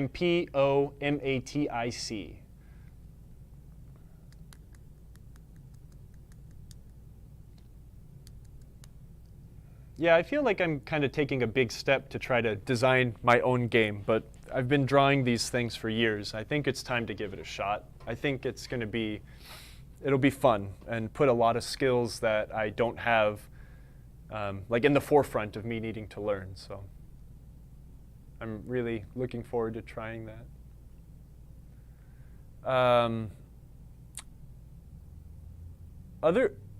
Hold on, beverage time. Thanks, IceKidu, for linking that in the chat.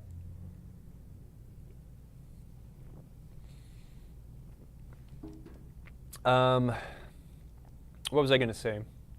Oh, Stern Pinball. If any of y'all from Stern are watching, I know sometimes you guys do watch live. Thank you. It warms my heart. But Stern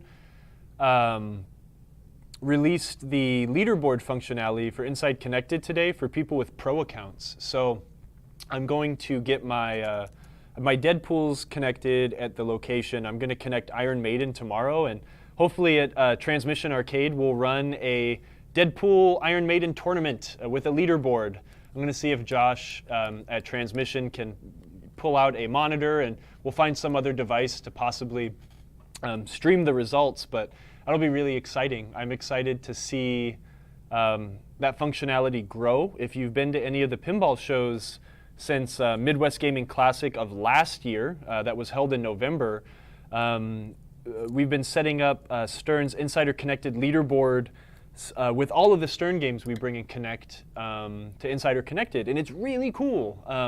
All of the games will show up to the 10 highest scores, and we've been giving away prizes to people who win those top spots. So it's going to be really neat for locations. I'm glad that it's very easily built into the app, or I'm sorry, the website, with the app coming for users sometime, I'm sure, but that's really cool.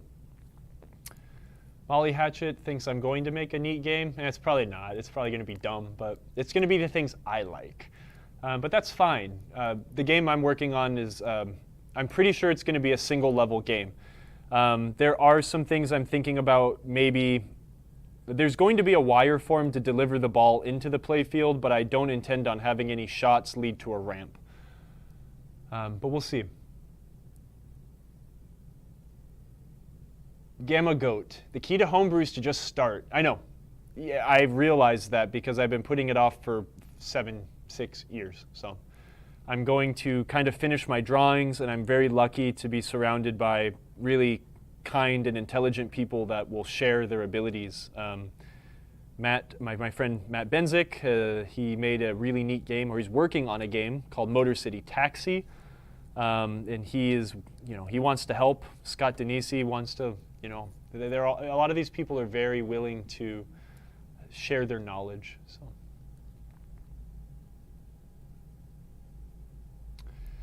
Jacob, yeah, well, that's the thing. I can keep track of all of the games that, like the information from my game, but it's all very basic right now with essentially just how many games it's been played, lifetime earnings, and stuff like that. Look, one thing that Stern is really good at is rolling out a good product. Insider Connected has kind of a slim picking in features right now, but that's the thing is Stern is collecting data, Stern is figuring out what's working, and now we're getting another feature, right? And then we're going to get another feature. I can imagine in their 5-year plan, I'm sure in the next year or two, Insider Connected is going to be a lot different than it was released in last year. So I think it's really neat. I love being able to, especially with the leaderboard functionality, that makes it a no-brainer for a location to have Insider Connected on all of their new Stern pinball machines. So it's going to be really cool. I cannot wait to see what they do with that setup, though. They've got some great talent on that team.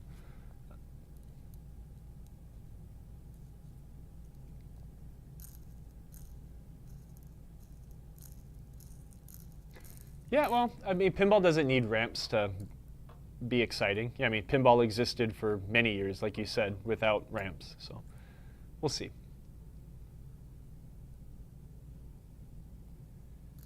I think the achievement feature is really fun. Serotonin release of hearing the doo-doo-doo when you get a new achievement. The fact that there are other scores attached to that too, with how many points you've gotten on your profile by achieving achievements. The fact that pro or verified locations also carry more weight in the term of the power of their achievements. It's really neat. It's pretty fun. I'm excited to see where it goes. And I know that they've got a lot of neat features coming. I've seen some of them, but that I cannot talk about. But if you are kind of on the fence about getting it for home games, there's some cool stuff coming. I would buy them now while they are available. Yes, if I come to Michigan, there's no way I'm not going to come visit you, Colin. So make sure we have some Pastor that day for sure. I would give them the benefit of the doubt, Jacob. There's a lot coming. Gamma Goat is correct. Ramps have existed in pinball longer than not, but let's say pinball existed without ramps for a lot longer. Pinball existed without ramps that flippers could hit longer than it hasn't, because Gottlieb Roller Coaster does have wire forms, but a ball kicker hits those ramps. So that is true. Thank you for calling me out on that. I like that. You got my inaccuracy there. Jeff Teolis, thank you for joining the show. Wow, I'm honored that you're watching me on the internet right now, listening to my words. Thank you for the appreciation on Slam Tilt. I had a lot of fun talking to those guys, but I feel like I'm dumb and boring, and those guys are hilarious. So I'm glad people have enjoyed it, though.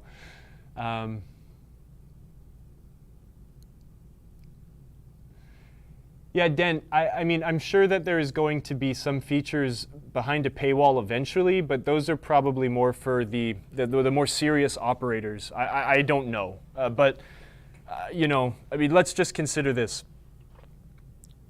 Cash is going away.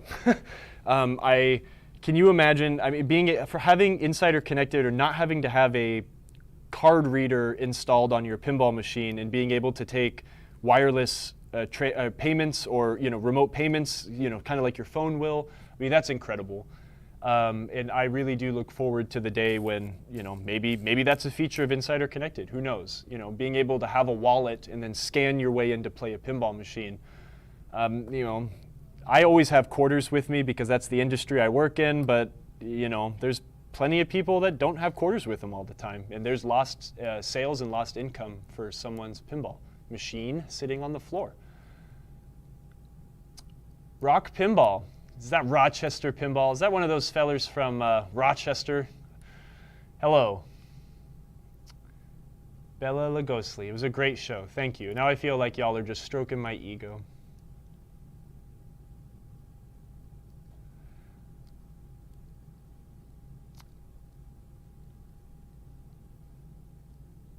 Yeah, no, there absolutely is. I mean, look, as much as all of us might not like it because we're pinball weirdos, I mean, look at the modern day arcade is a family entertainment center, right? FEC. FECs have so much equipment in them. And do you see them working on tokens anymore? When's the last time any of y'all been to Dave & Buster's or another local FEC? There's no token machines. They sure as hell don't take cash, right? What do they use? A card.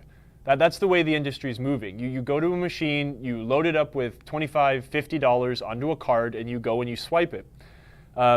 My friend back home, TJ Beyer, he works with a company that does card reader installations. He goes all over the country installing card reader systems at FECs and other arcades.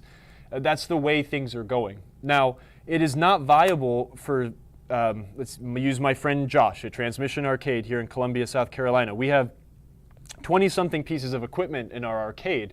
It's not viable for us to buy that many card reader systems, right? Buy the card reader system loader, you know, pay the subscription fees and stuff like that for the outside company to maintain the communication between bank and card and all that stuff. It's expensive. With an FEC where you have hundreds of pieces of equipment that outvalue a lot of our homes, right? There's a lot of equipment in those places. It's a drop in the bucket. It makes them a ton of money. But for a location that has 5 to 10 brand new Stern pinball machines, I don't care. The monthly operating costs potentially, again, we're thinking outside the box. This isn't a reality, but however much it costs for me as an operator, if I had 10 machines to pay for the functionality for customers to be able to use their Insider Connected account to pay to play my pinball machine, I mean, that's worth it. And that's definitely the way the future is going. It is. You watch the trends of FECs, and that's what happens in our industry. You know, even though pinball is necessarily part of the FEC family, we don't really have pinball much in those sorts of places, but they do exist. Anyways. That's where I see it, at least, and that's what I feel personally.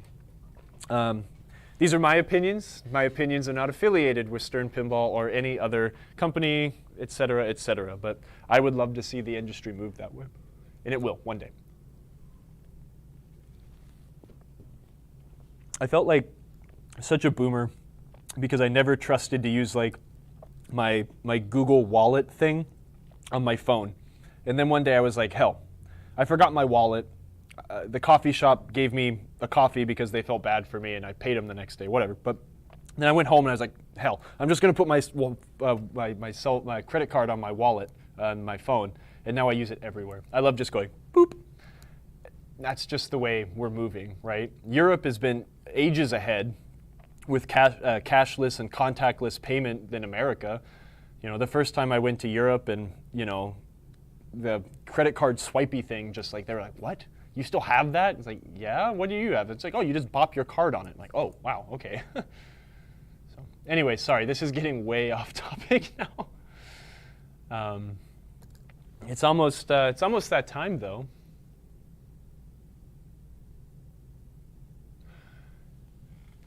Oh, okay, Gamma Goat, I get what you're saying. Okay, Gamma Goat's thing with, I hope they don't go, the TouchTunes approach, where operators lease machines and the manufacturer takes cut on every play.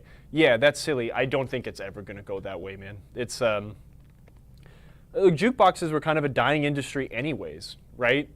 It's not. TouchTunes are very successful and they do great in bars, etc. But I mean, that was the way that industry needed to move. There's not enough street operators out there to maintain that sort of a thing, and especially not to like buy that kind of a piece of equipment, right?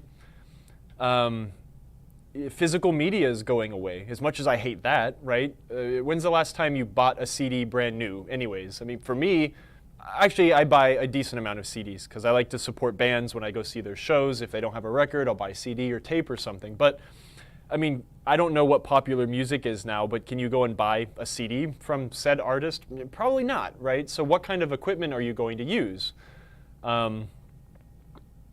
That's complicated, though. But I highly doubt we're ever going to be leasing pinball machines from Stern or Jersey Jack or something, and then they'll take a cut from every play.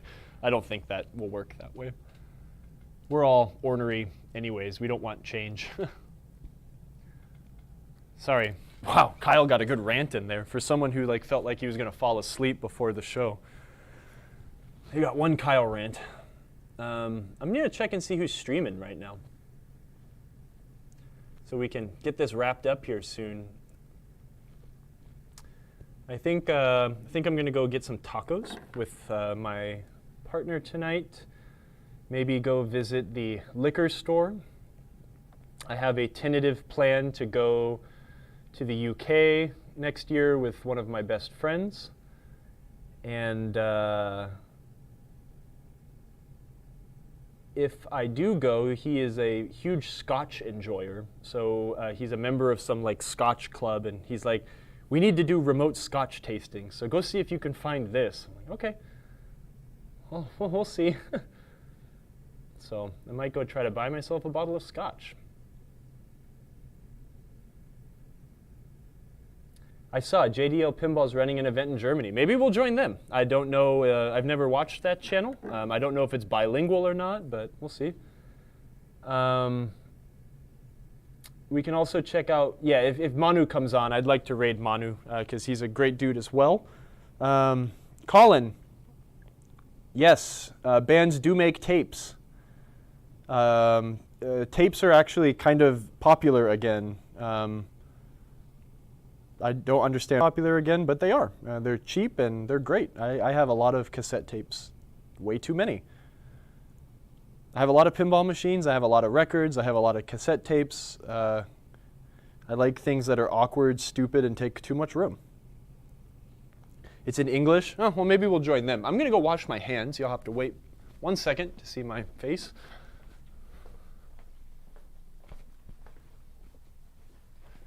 Doo-doo-doo.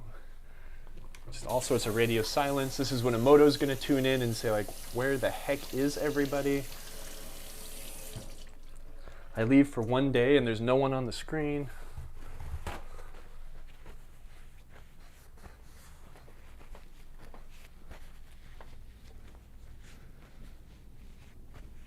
Oh, and since I haven't said it enough times like Emoto does, our code today is PT Berserk for your free shipping over $99. Ice Skidoo, are you in a place that's connected to the stock room? No, I'm in a, remote bunker. No, I'm like 3-4 miles away from the office, just kind of like a off-site storage facility sort of a thing. So. A gold mine of tapes. Yeah, I don't think cassette tapes, they're really not worth that much. I think there's, in the cassette tape world, sorry, I'm popping open my phone to see if I got a notification from Twitch to see if Manu is live, but I'm just going to open this here. Ah, yes, he is streaming. Okay, we will join him in just a moment. What was I going to say? Cassette tapes that are worth money are generally like really small label underground bands that have cult followings or like big hits later, right? Like they pressed 100 and did them on their first tour, and that was the only ones that exist, and now that record is like famed, right? Sort of a thing. So now VHS is different. I mean, like actual vinyl records still have the monopoly on ridiculous amounts of money for physical music media. I won't tell you how much I've paid for some very sought-after records, but they can range up into 4 to 5 digits for certain pressings of certain things. It's insane. Yeah, no, I wish that I was there. I generally have to pre-plan. So for this show, I pre-planned a little bit, and I brought bridge rectifiers. 156 connectors for the rectifier board, and I even brought some little pins. So I did not come prepared with a decoder chip, and I don't have one in my box. So I'm going to go back and I'm going to get 3 and put some in my box. Yeah, I'm pretty sure we stocked that chip. Let me check. I'll go check on my computer right now. I don't remember what that. I'll just use the Bally part number because I'm sure Mark had it done that way. E620-37.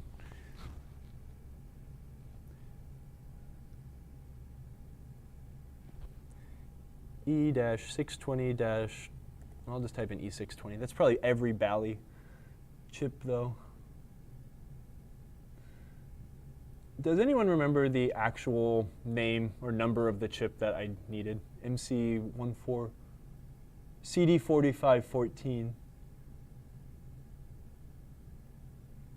Yes, we do have those. They are $3.99. A CMOS 4-bit latch, 4 to 16 line decoder with output high on select. It's a lot of words to say I am not an electrical engineer. So, anyways, I hope you guys have a fun weekend. For any of you fathers out there, happy Father's Day.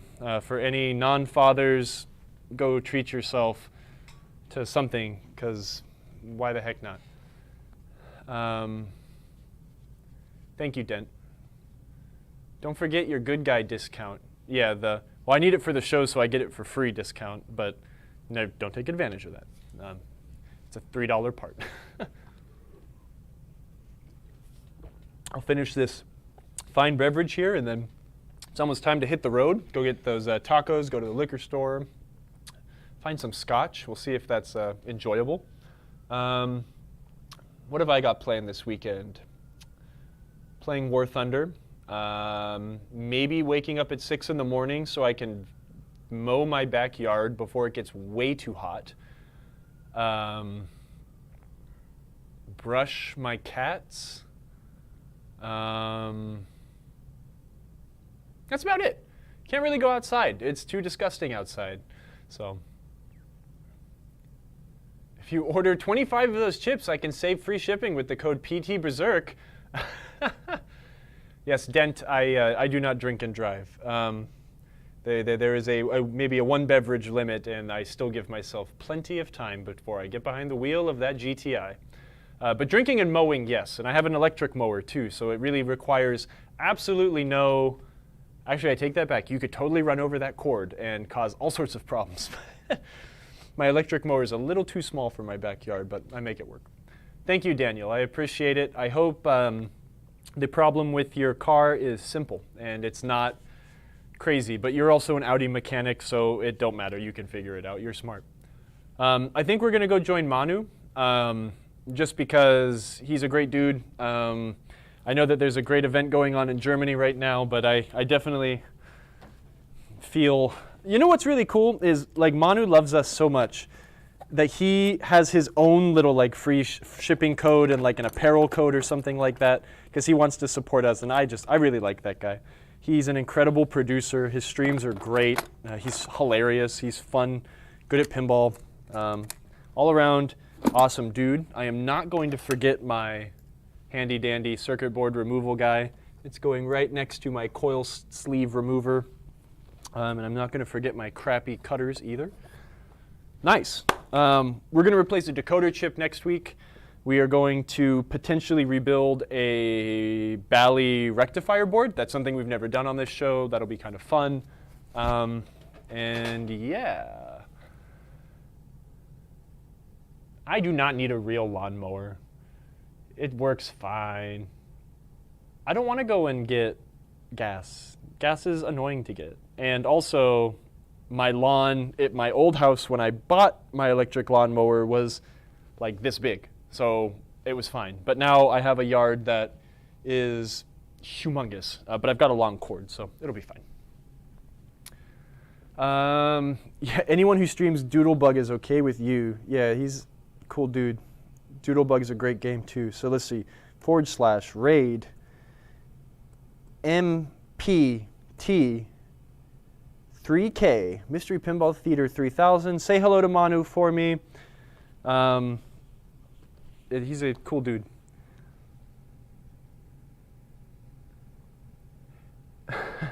Oh, cool. I'm getting lawnmower recommendations now. I feel like a total dad. This is like absolutely a Father's Day stream now. You know what I do need? Here, internet. Think about this over the weekend for me. I want to buy one of those weed wacky things, but I want an electric one. But I also want one that is battery powered. But I also want to know what the most decent battery powered ones are. I've got Milwaukee tools, but I don't think Milwaukee makes lawn tools that can use those batteries anyways. But I want one. So if any of you have any recommendations, let me know. Anyways, goodbye. This is getting ridiculous.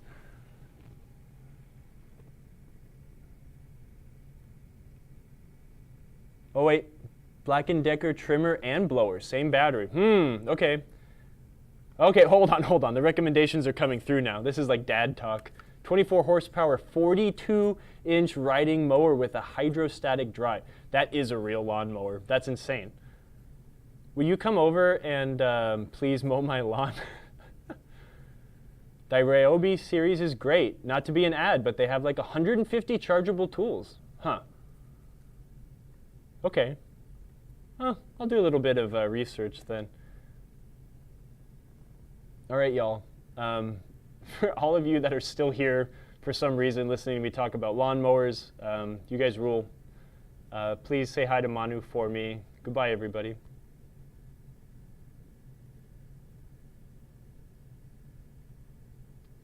Okay, now Twitch is gone, so for everyone who's on Facebook or YouTube, if there's anyone,